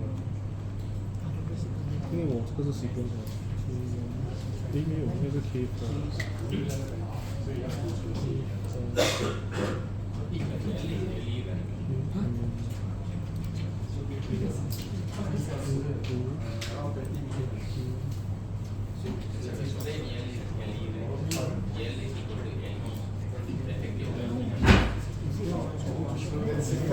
I should have called it effective, which element.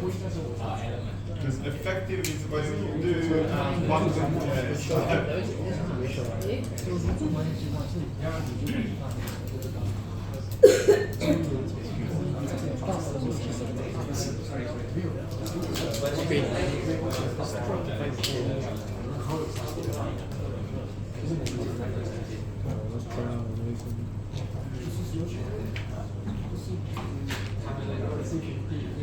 these L's here are element lengths. Yeah, length of the element, not the whole thing. Yeah. So it's 0.25. Yes. Yes. How about K? The K is also the same, right? For the K value, Yes. it's also 0.25 for the L. Yeah. Because yeah, just a moment. 'Cause all these values are about element. So all the properties, all the parameters that we got here are for element. So it's not a whole thing, it's per element. So epsilon 1 is a strain in element 1. Sigma 1 is stress in element 1. So every element may have different strains, stresses, and so on, depending what's happening around them. Yeah? It makes sense. Okay?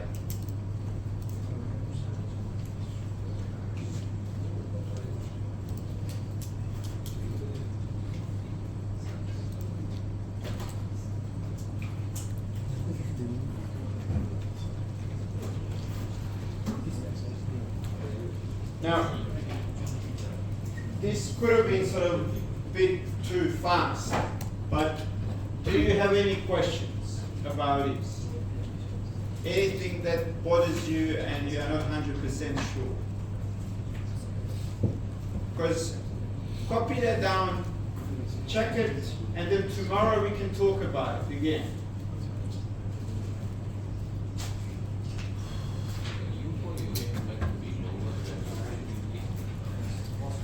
Well, this is the configuration there. So basically that and that needs to be stretched. It goes in this direction. So I'm expecting this to be positive for longer, and this one to be longer. But these get smaller and smaller. So definition positive, positive, negative, negative. That's what I'm expecting. So I'm expecting U3 to be higher.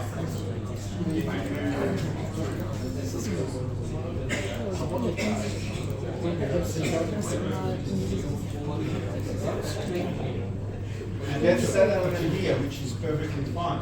So this needs to be negative. So I need this to be positive, that needs to be positive. This one here.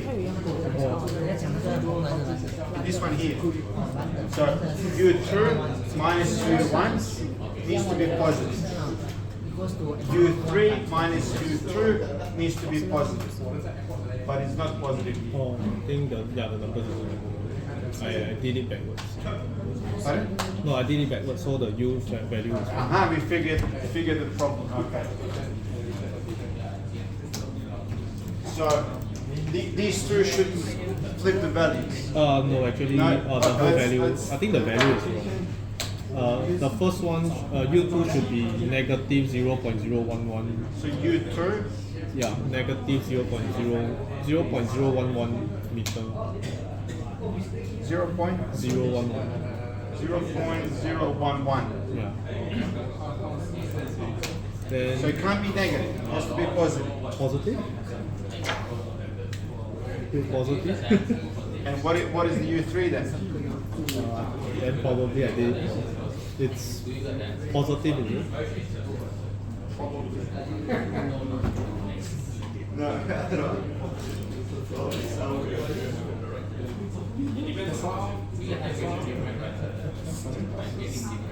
Different numbers.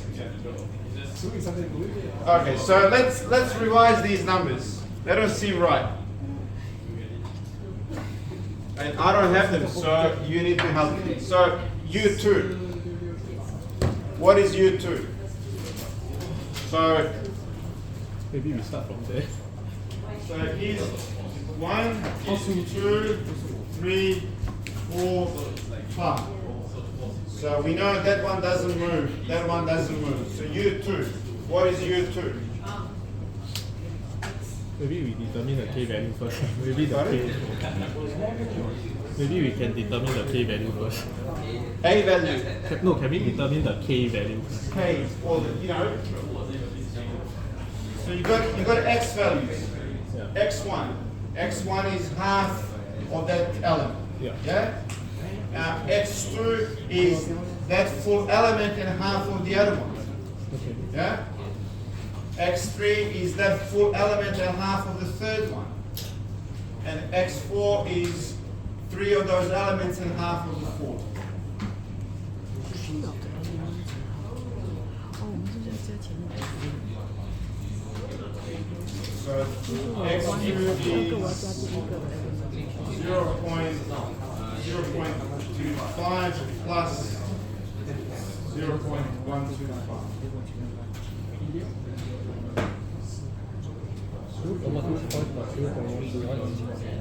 它是那个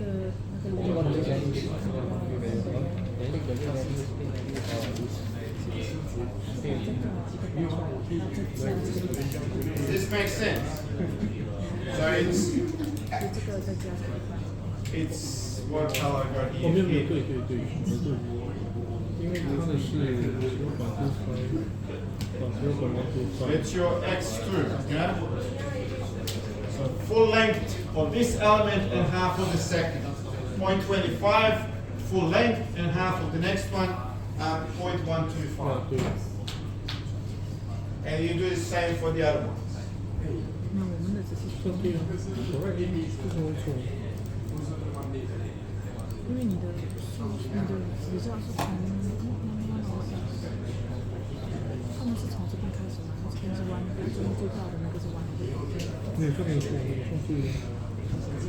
啊，为什么这两个都会错啊？我只是做完而已，没有什么。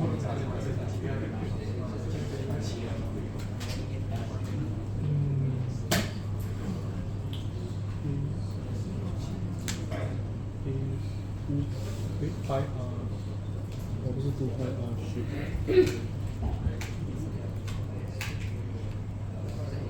我也不是拍啊，所以拍啊，所以。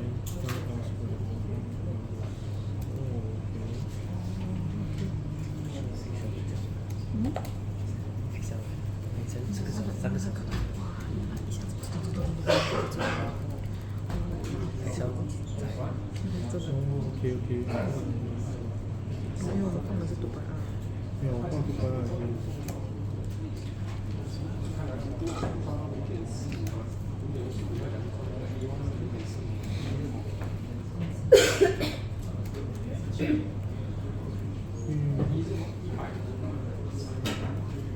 我们还不一样的，花是 P， 我们是哪个 P 名字吗？2.5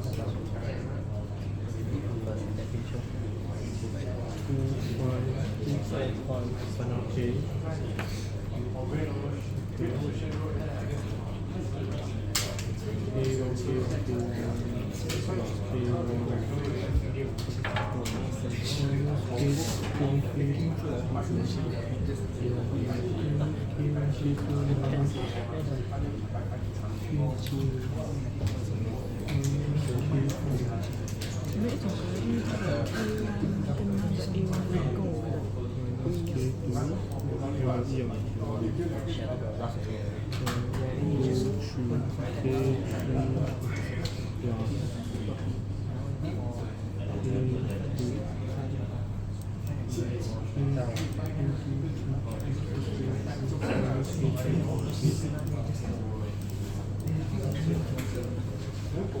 OK，真对了。对，so U4 is supposed to be negative.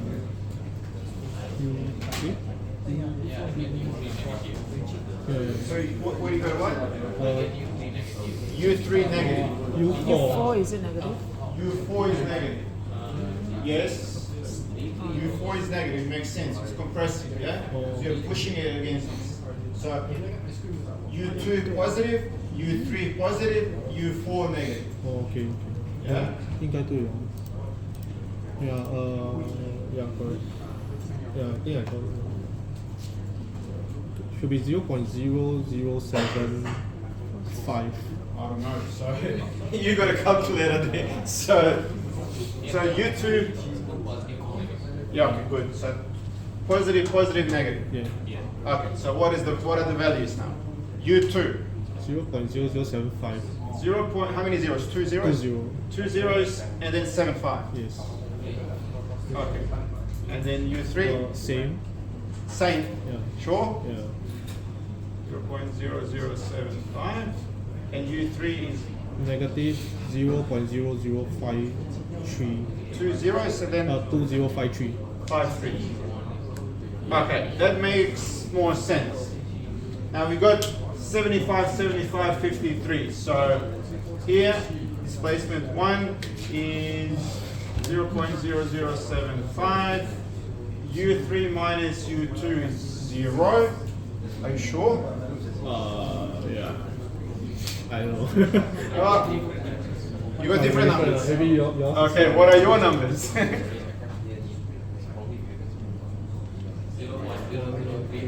So how many zeros? 2 zeros and then 73. 323. 323. Okay.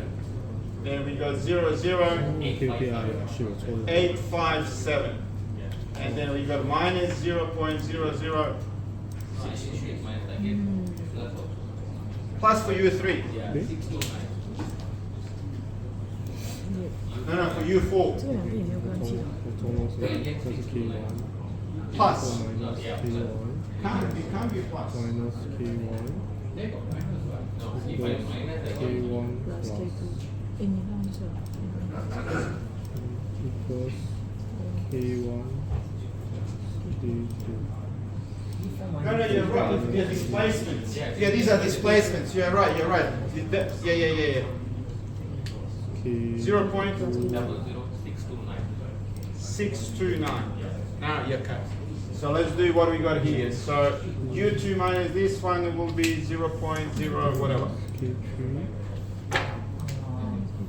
0.00323. U3 minus U2. Oh, it's going to be 5. 4 minus K4 535. And then V3 is going to be minus, yes. So it's going to be 37.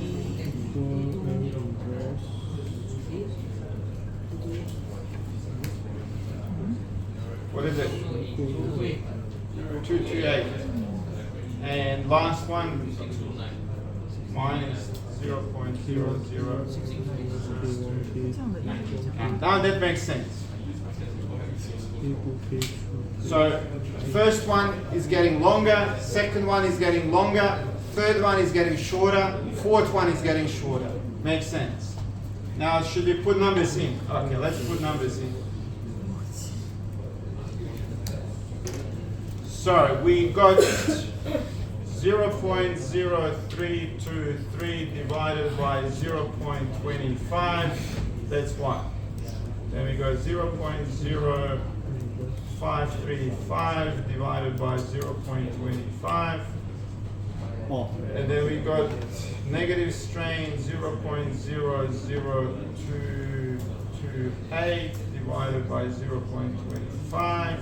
And minus 0.00629 divided by 0.25. Okay, calculate it.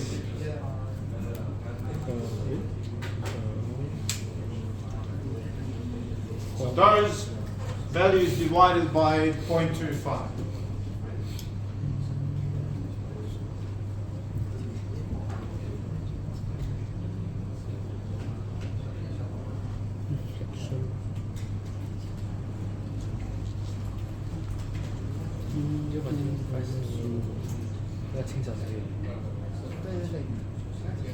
Because the length of L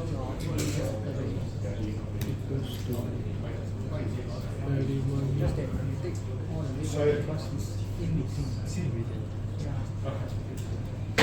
It's like It's a length of element. Yeah? So we got the entire length of this bar is 1 meter. And then we divide that into 4 elements of the same length. So it's 1 divided by 4 is 0.25. So every element is 250 millimeters long. Yeah? And that's basically what we're doing. So we started off with 250 millimeters, and then after deformation, element got a little bit longer. So it means it's strained, it's stretched. Yeah, that's basically what it calculates. Okay, how many zeros before numbers? 1 0. So 0.0 something. 129. Okay. 214. So 2 zeros. So this one here, 0.01. 214. This one here is got double zero before numbers. 91. And this one here. This is minus 0 point, how many zeros? 1 0. 252. What are the units here? What are the units for strain? No units. Or it's sometimes called meters by meters. Yeah, because it's a length by length. Yeah, so strain doesn't have units. Okay, now where are we going to do stresses? Let's do stresses on this side here.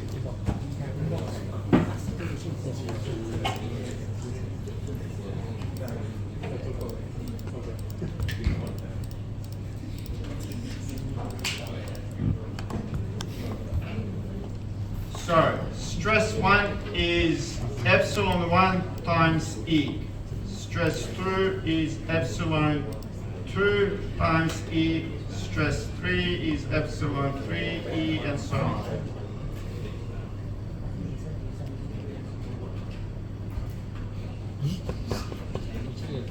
And it's easy to multiply that up. Yeah?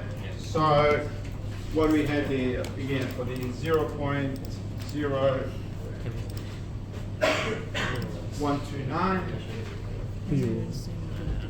129 times what's Young's modulus? 100. And then equals, so 12. 12 megapascals.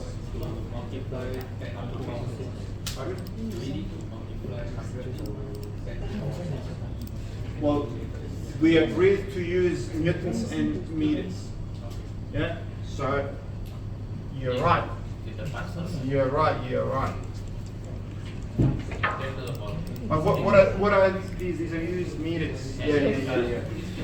Now, good point here. The second point.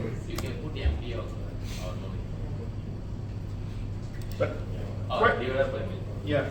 So question here was why 100 there? And I've forgotten what were units. So originally we agreed to use newtons, meters, which give us pascals. Yeah? So throughout calculations, we used meters.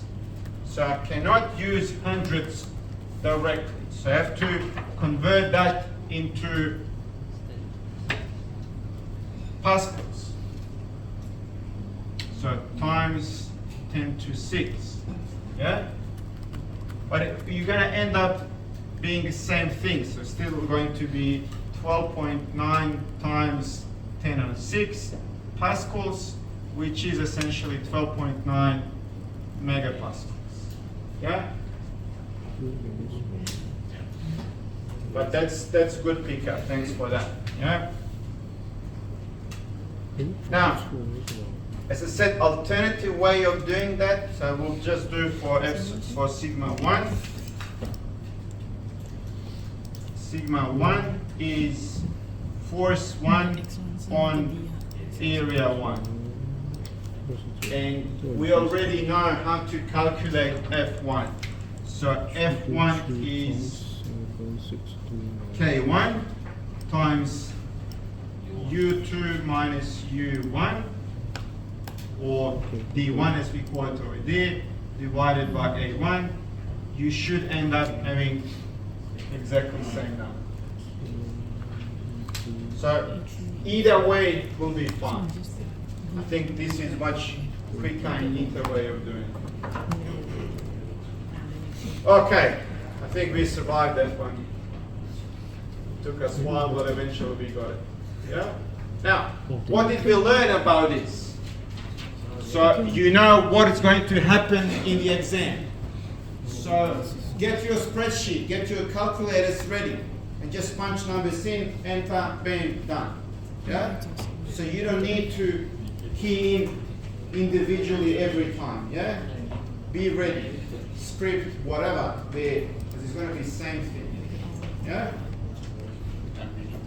So negative.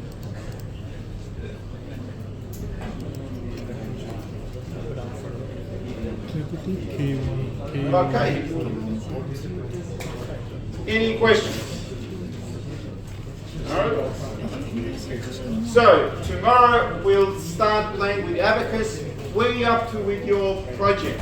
What are you doing right now? What section? Extended time. Just For extension. talk about now, but how many more weeks before exam you got? 2 weeks. Yeah, so essentially you should be finishing trusses and beams. Yeah, section part A and part B should be completed, and you start doing part C and D next week. Yeah, following up. Pardon? You don't have much time left. What is true? Can we extend Sunday? Yeah, can you extend? Can I Sunday? Oh, it should be finished by now. No, tomorrow got lesson, Saturday got lesson, technically you only got 1 day to do. Well, you have to work during the day, I guess. Okay. Do you want to talk about assignment now before we go? It's enough. We can go home now. It's enough. Well, there's tomorrow stuff to do as well. So, do you want to talk about assignment for like 15 minutes? Yeah, 15 Yeah? minutes can. Okay, so what seems to be challenge? Project. No idea what the question was. No idea what I was like.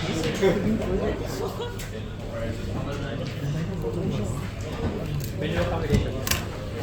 No, you know, like, you want to start a program, you need to at least, like, I don't even know what, the content, I don't even know the content.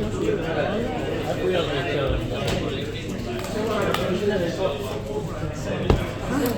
Okay, so are you clear on what needs to be done? Yeah? Not really. So, okay, what seems to be a problem?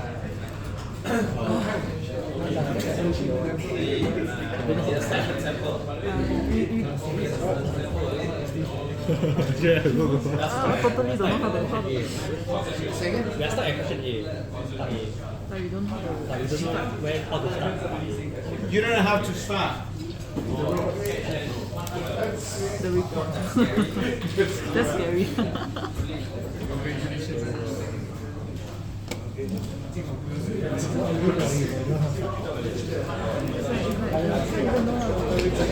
Starts.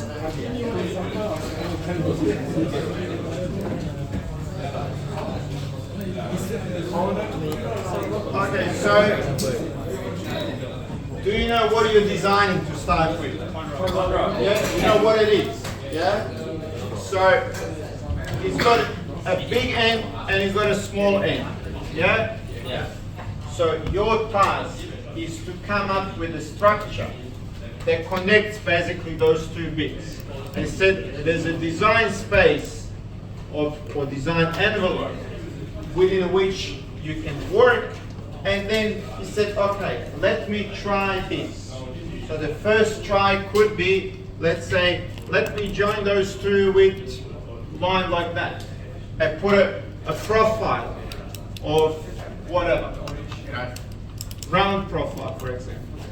And you run it through abacus, and you realize it's too small because stresses are too high or whatever. And you said, okay, that doesn't work. let me go and make it a little bit bigger, for example. And you make it a little bit bigger, but it becomes too heavy, which is not a good thing. So he said, okay, that doesn't work. Let me try and play around with a different topology. Let me, instead of using just single line, I can maybe, make something like this. I don't know. And then you run through calculations and you figure out whether it's better or not and so on. So remember, your task is to make it lightweight. I think there was a target of 12% reduction in the mass. And then obviously needs to be below stress, design stress, let's call it like that. Has to not buckle. So all those things you need to check. So you propose design like this, for example, and you do those checks, and if it passes, it said, okay, here's new design based on truss elements. Then you repeat all that using beam elements. Then you repeat all that using 2D solid, and then repeat all that using 3D elements, shell and solid. Yes? If we fail at trust, are we allowed to go ahead with deep and then do the redesigning at 2D? They don't have to be same structures. So like, you're essentially approaching this problem in 4 different ways. And then as a part of your, this bit here, so you do this and you find what is the best design that you come up with using truss elements. So this is my best. So for every design like truss, beam, 2D, 3D, we must all pass this criteria. Cool. This, well, basically then you don't have product, you don't have design that works. Yeah? Because I was like, we design like truss, then we fail, then we go on to beam, then we fail, then we go on to do this. No. Then So, finally, see, the objective is you find the best in this, best there, best there, best there, and then you discuss what are the best out of those. Yeah? Then you go to the 3D, or you do all 4? You do all 4 regardless. So you'll tell me what is the best that you come up with a truss, what is the best with the beam, what is the best in 2D, what is the best in 3D. Yeah? And then you compare. Do we need to? Then you must pass all. You can change material, you can do that. Yeah? Because what I wanted you to explore is this, what are the limitations if you use truss? I said, well, it's going to be bulky, it's going to be ugly, it's going to be whatever. And then he said, what is the best and what are the limitations of using beam elements? And you do that. And said, what is, with the 2D solid and what is the 3D shell or 3D solid? Because, for example, you'll quickly learn if you're going to go down the path of 3D solid, it takes too much time to do, to model, to analyze, to all those things. but to optimize the 3D model takes too much time. Exactly, and that's a point. So you maybe, with this one here, you may run 10 different options, whereas with this one here, you can only do 2 or 3. Yeah? And that's basically what I want you to compare. It says if I'm using 3D, it's going to take much longer, computational time, I need better computer, I need this, I need that. Yeah? So can the truss and beam be same design, just assigning it as truss and beam? It can, but the question is why would you do that? So put it this way. Because it's easier. Yeah, but is it smarter? That's another thing. Yeah. Because you have limited time. Let's imagine this. We are having simple. Well, let's do this thing here. Right. Here. So let's do a simple cantilever beam with the force applied at the tip. Yeah? Now, can you model this using truss elements. You know, You cannot. Why? no bending because it's No. Yeah. It's just So what are we doing here? We are modeling. So saying there are certain tools, there are certain ways we can model reality. Yeah? So our job is to match best model or modeling approach that matches reality. Yeah? So if we model this using truss elements, we know that we will, let's say, put one node there and one node there. Yeah? If you load it, definition of the truss element is that it does not bend. It cannot resist bending. So it will not fail in a sense. That structure means like it's going to behave the way it's behaving normally. So you cannot model this using truss elements because trusses, they don't bend. So from start point, that option is eliminated. Yeah? Now, going back to this problem here, now you could easily model it using beam element that's like that, because it can bend. You cannot do a truss like that, because in a second loading case, you have bending happening there. So you can't have a single truss element like that. So what you then do, you have to triangularize. You have to sort of, I mean, you've seen the cranes, you've seen the bridges. Yeah, so like, you know, all of them basically are triangles. Yeah? And then they can, as a structure, they can carry bending, because every single element would be either in tension or compression. So they will be individually, they will not bend. So what you will do then is that, okay, in this particular case, if I'm to use truss, my structure needs to look something like that, for example. Yeah? Then goes back to your original question. So why would you do this for beam when simple solution like that is going to do the job? Yeah? I mean, you can, but why would you? Yeah? Yeah. Sorry, another question is, so let's say for every design, do we need to do validation for every design? Yes. Yeah, but it's a simple one. Like, you know, what do? You build a model, yeah? You build a model, okay, let's do this red model here. And you see, okay, what is my stress? Let's say 300. And your design stress is 400. Validation in terms of manual calculations? Yes. Yeah. No. No, you don't need to do that. Even for the 2D, What do you want to do? Like, you want to validate one. So not every iteration. Oh. Yeah? So put it this way. You know, if you do this, because all of it was yeah, they're going to be based on the same assumption. If you do this, and then you realize that your, I don't know, elongation is 3 meters. It's silly, yeah? Doesn't make sense. So there must be a mistake somewhere in there.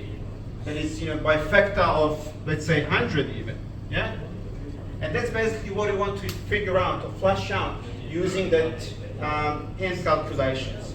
But, you know, if you validate one model, base model, then everything after that doesn't need to be validated because it's based on the same model, more or less. Yeah? So we will need to analytically validate the baseline model for 2D solids. Or because the design will be different, right? For truss, beam, and then the 2D solid, right? So how do you validate based on different design? Yeah, well, what you want to, basically what I'm trying to say here, like, you know, if you do this and in your validation you find out that you're expecting to see elongation of 0.3 millimeters, yeah? But in your abacus model, you observe deformation of 3 meters. So that's basically point of validation. Reason why we do validation is to flush out those silly mistakes. And you said immediately if you see your deformations to be 3 meters, but you're expecting of 0.3 millimeters, you've done something wrong in your model. And you go out and find what you've done wrong in your model. So that brings this closer to, I don't know, let's say 0.5 millimeters. Then you said, okay, those two values are roughly the same. And that is the reason why we do validation. To see how our model is valid. Yeah? So we just randomly, maybe we just choose like maybe trust. We just do one validation for trust, then we don't need to do any for trust. Yeah, so yeah, exactly. So like if you do one, let's say model like that, and you validate that, so and then you create a copy of it with exactly the same thing, but the only thing that you change is configuration. So like looks like that, for example.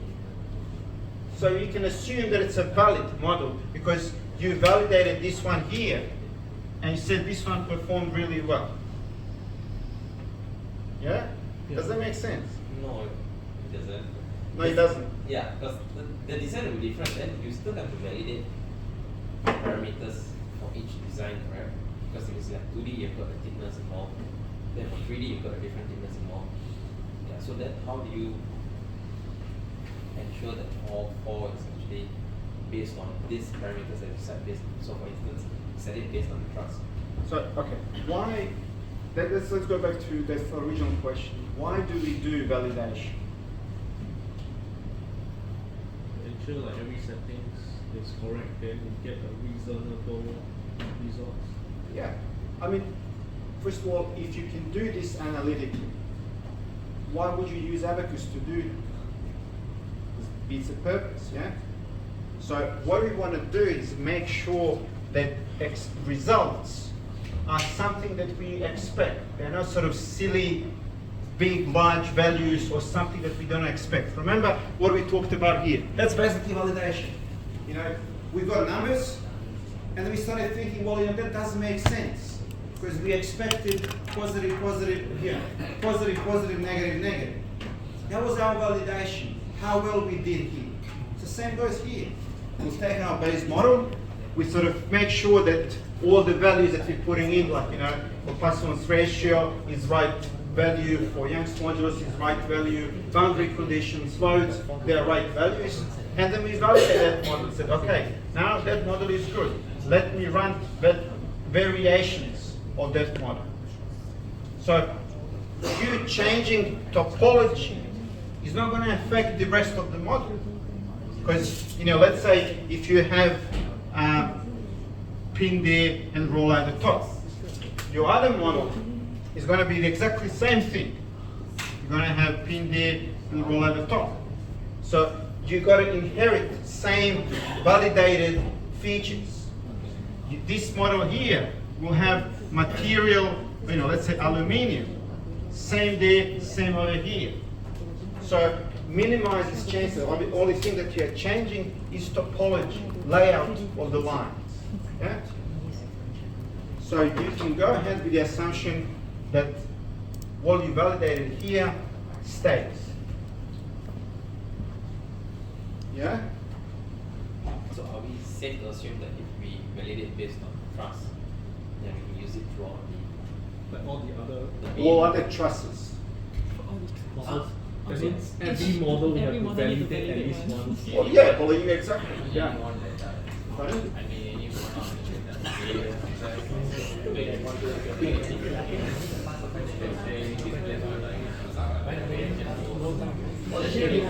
Yeah, they will roughly there. Yeah. Because what are you going here? What are you going here? Okay, the problem is analytical. You've got one design that you are solving in 4 different ways. That's basically what you're doing. So it's in the past there used to be 4 different assignments. Now we got like one assignment or subsections in one project, and you said, I'm solving this project using trusses, bang. I'm solving this using beams, bang. And then you do comparison. So essentially, you're solving this design problem in 4 different ways, and you're comparing. Yeah. So they could be independent, and they should be independent. And you'll produce 4 different designs all together. And that's the point. That's the reason why we're doing this. Yeah? Because it goes back to this discussion here. Due to limitations of the trusses, it has to look like this. But in beams, it doesn't have to look like that. In beams can be simple as that.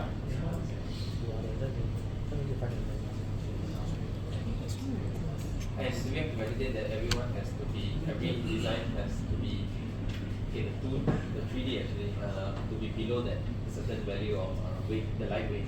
All the constraints. All the constraints. So you pick best of A, best of B, best of C, best of D. So you go, let's say 10 variations of trusses, 10 variations of beam, 10 variations of 2Ds, 10 variations of 3D. Another question is, okay, so let's say we come up with a design, right? We can validate all the other results, but except weight. How do we validate weight? Because we don't know exactly how many percent is cut off. We also don't have the density. We don't have the density. Density. No, not density. It's just that we don't have any figures to show that. Yeah, we don't have any figures to show that how much weight we cut off. Well, you've got a base model, yeah? Yeah. Your base model, you propose your base model, yeah? Base model could be, whatever structure you're using, like, it could be very simple, like that. And what else? Looks like that. So this is my base model. So how much I can save using trusses, how much I can save using beams, how much I can save using this and this and that. Yeah? But we can't. Calculate the weight for each model, each design. Each design we calculate the weight. Yeah. So base model could be one that is shown in here. Whatever.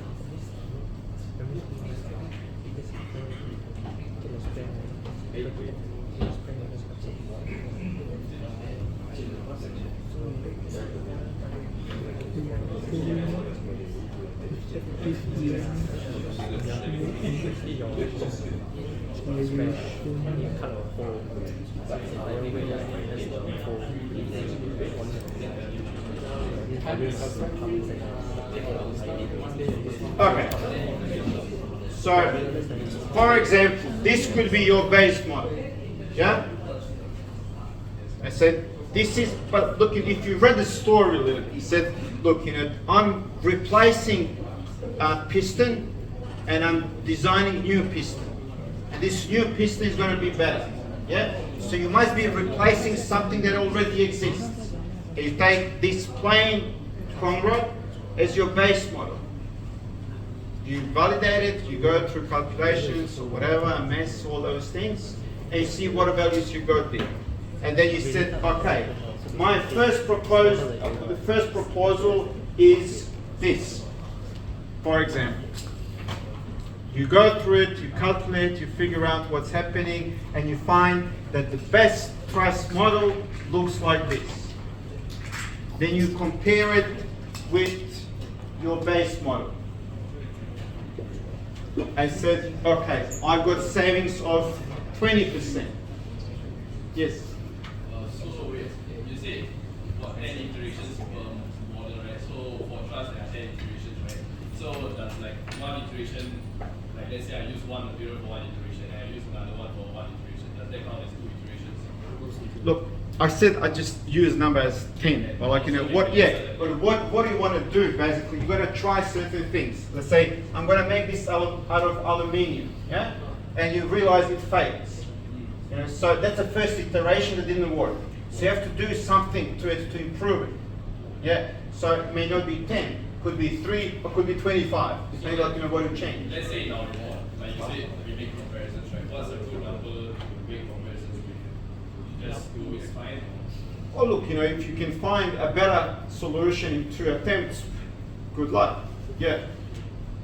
That's basically what it is. But your better design needs to be here. Has to be 12% lighter, has to be below design stress, has to be, it doesn't have to buckle, all those things. Yeah? And things that you can change So,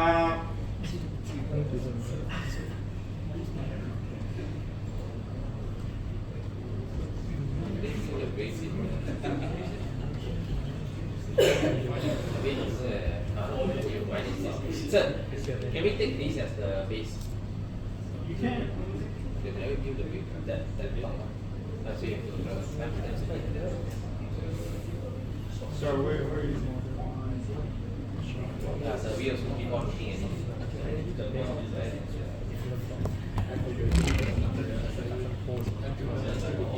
Okay, so you see here, your design parameters, things that you change is shape and material. So let's say originally it's made out of steel and it looks like plain whatever you got there. So for example, first thing would be when you do 2D solid, keep that shape and you change material. And you make it lighter, but stresses will go up. So it doesn't work. So you have to do something else to it. So you may then do, where's the other?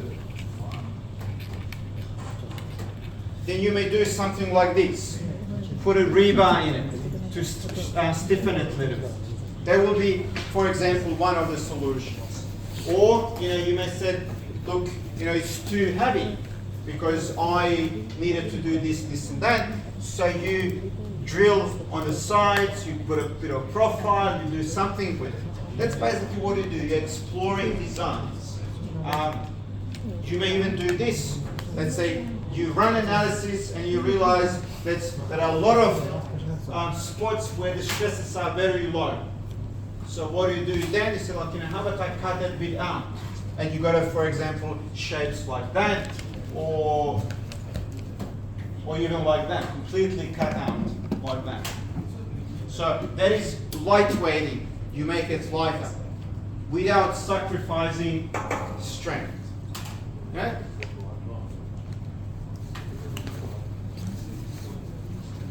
And then you will realize, for example, that models like this are possible with your beam structures. You play around with that. Yeah? 变成我们可能要做4个对，现在他讲是要每个模的要最好，他要每个模的你可以 design 到最好。 What is you want to use between the three? The displacement, the deflection. Well, for you to get to the final design, yeah, you have to do one and see how it performs. And says, well, it's shitty. Yeah? So let me improve it. So that one is still not good, you improve it. And eventually you end up with a good design. Yeah? So for you to know that your design is good design, you have to evaluate it. Yeah, but do we need to values for each field design, or just In the report. Yeah, or do we just put in the one that is successful and then? So when you go to your template here, it tells you what needs to go in there.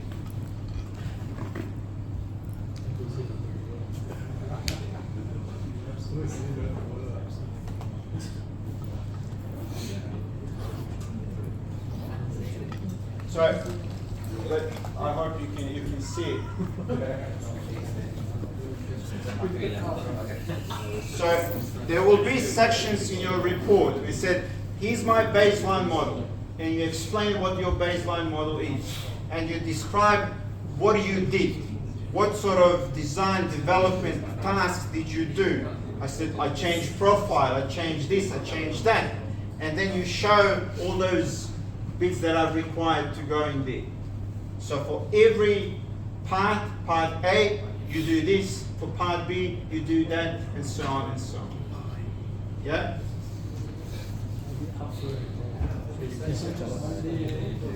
Also do halfway. I just copy finish mine.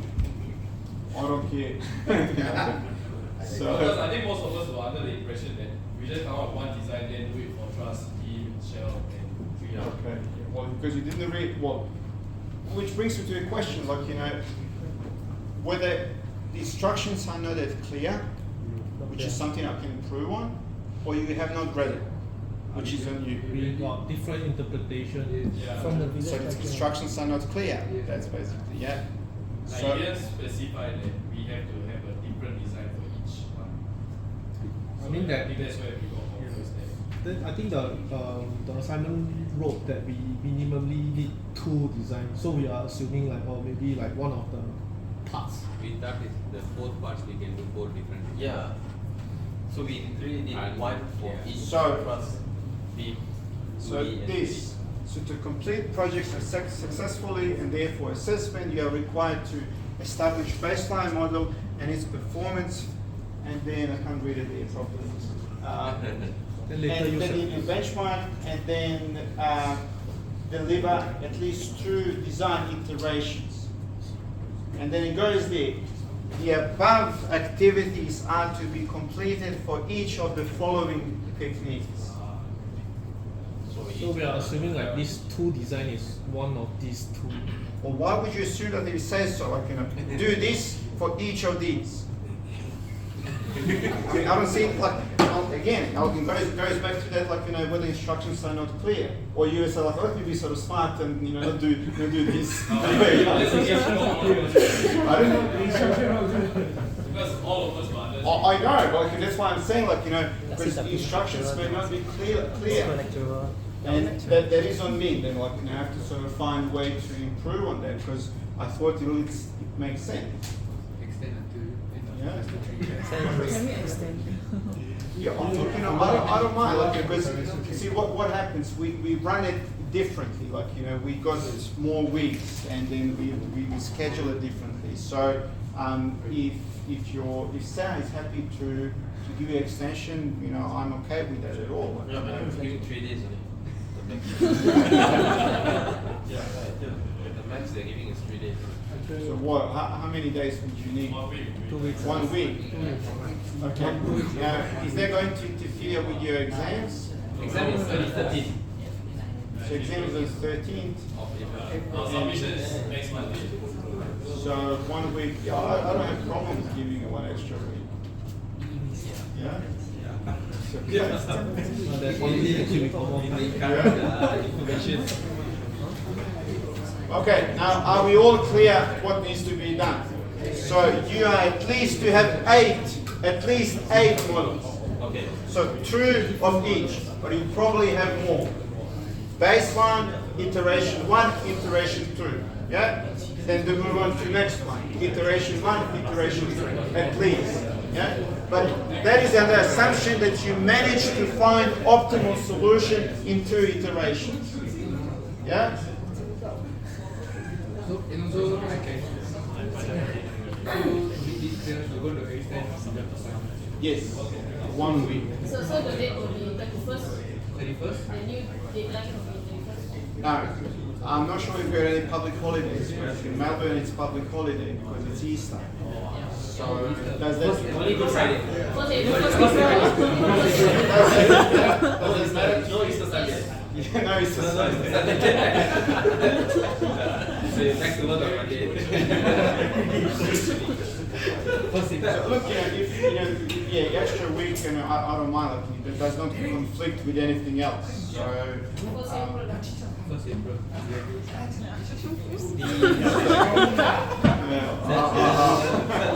The measures.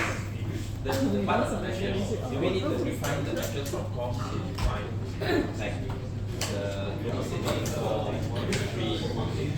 Yeah, that falls under your FEA model development. Yeah.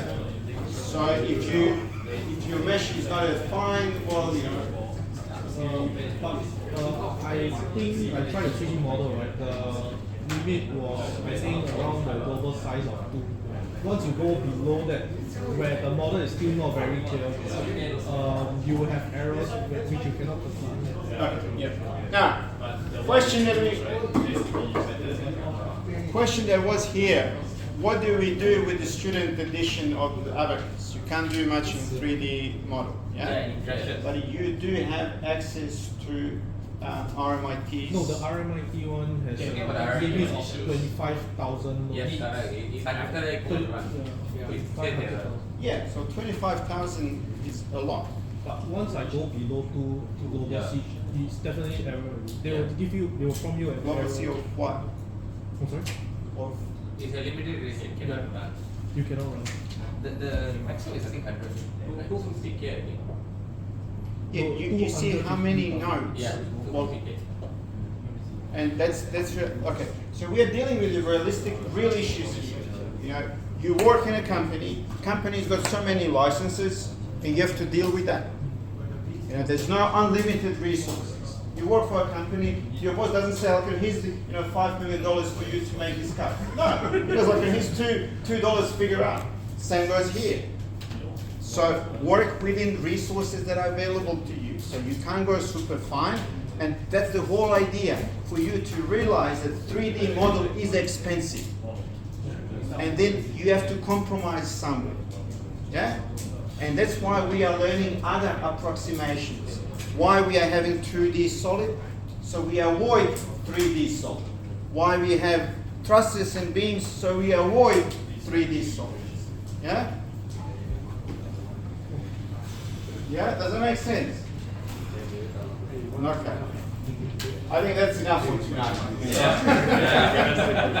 But the good thing is you're going to have extensions, so that's fine. I'll see you tomorrow night again.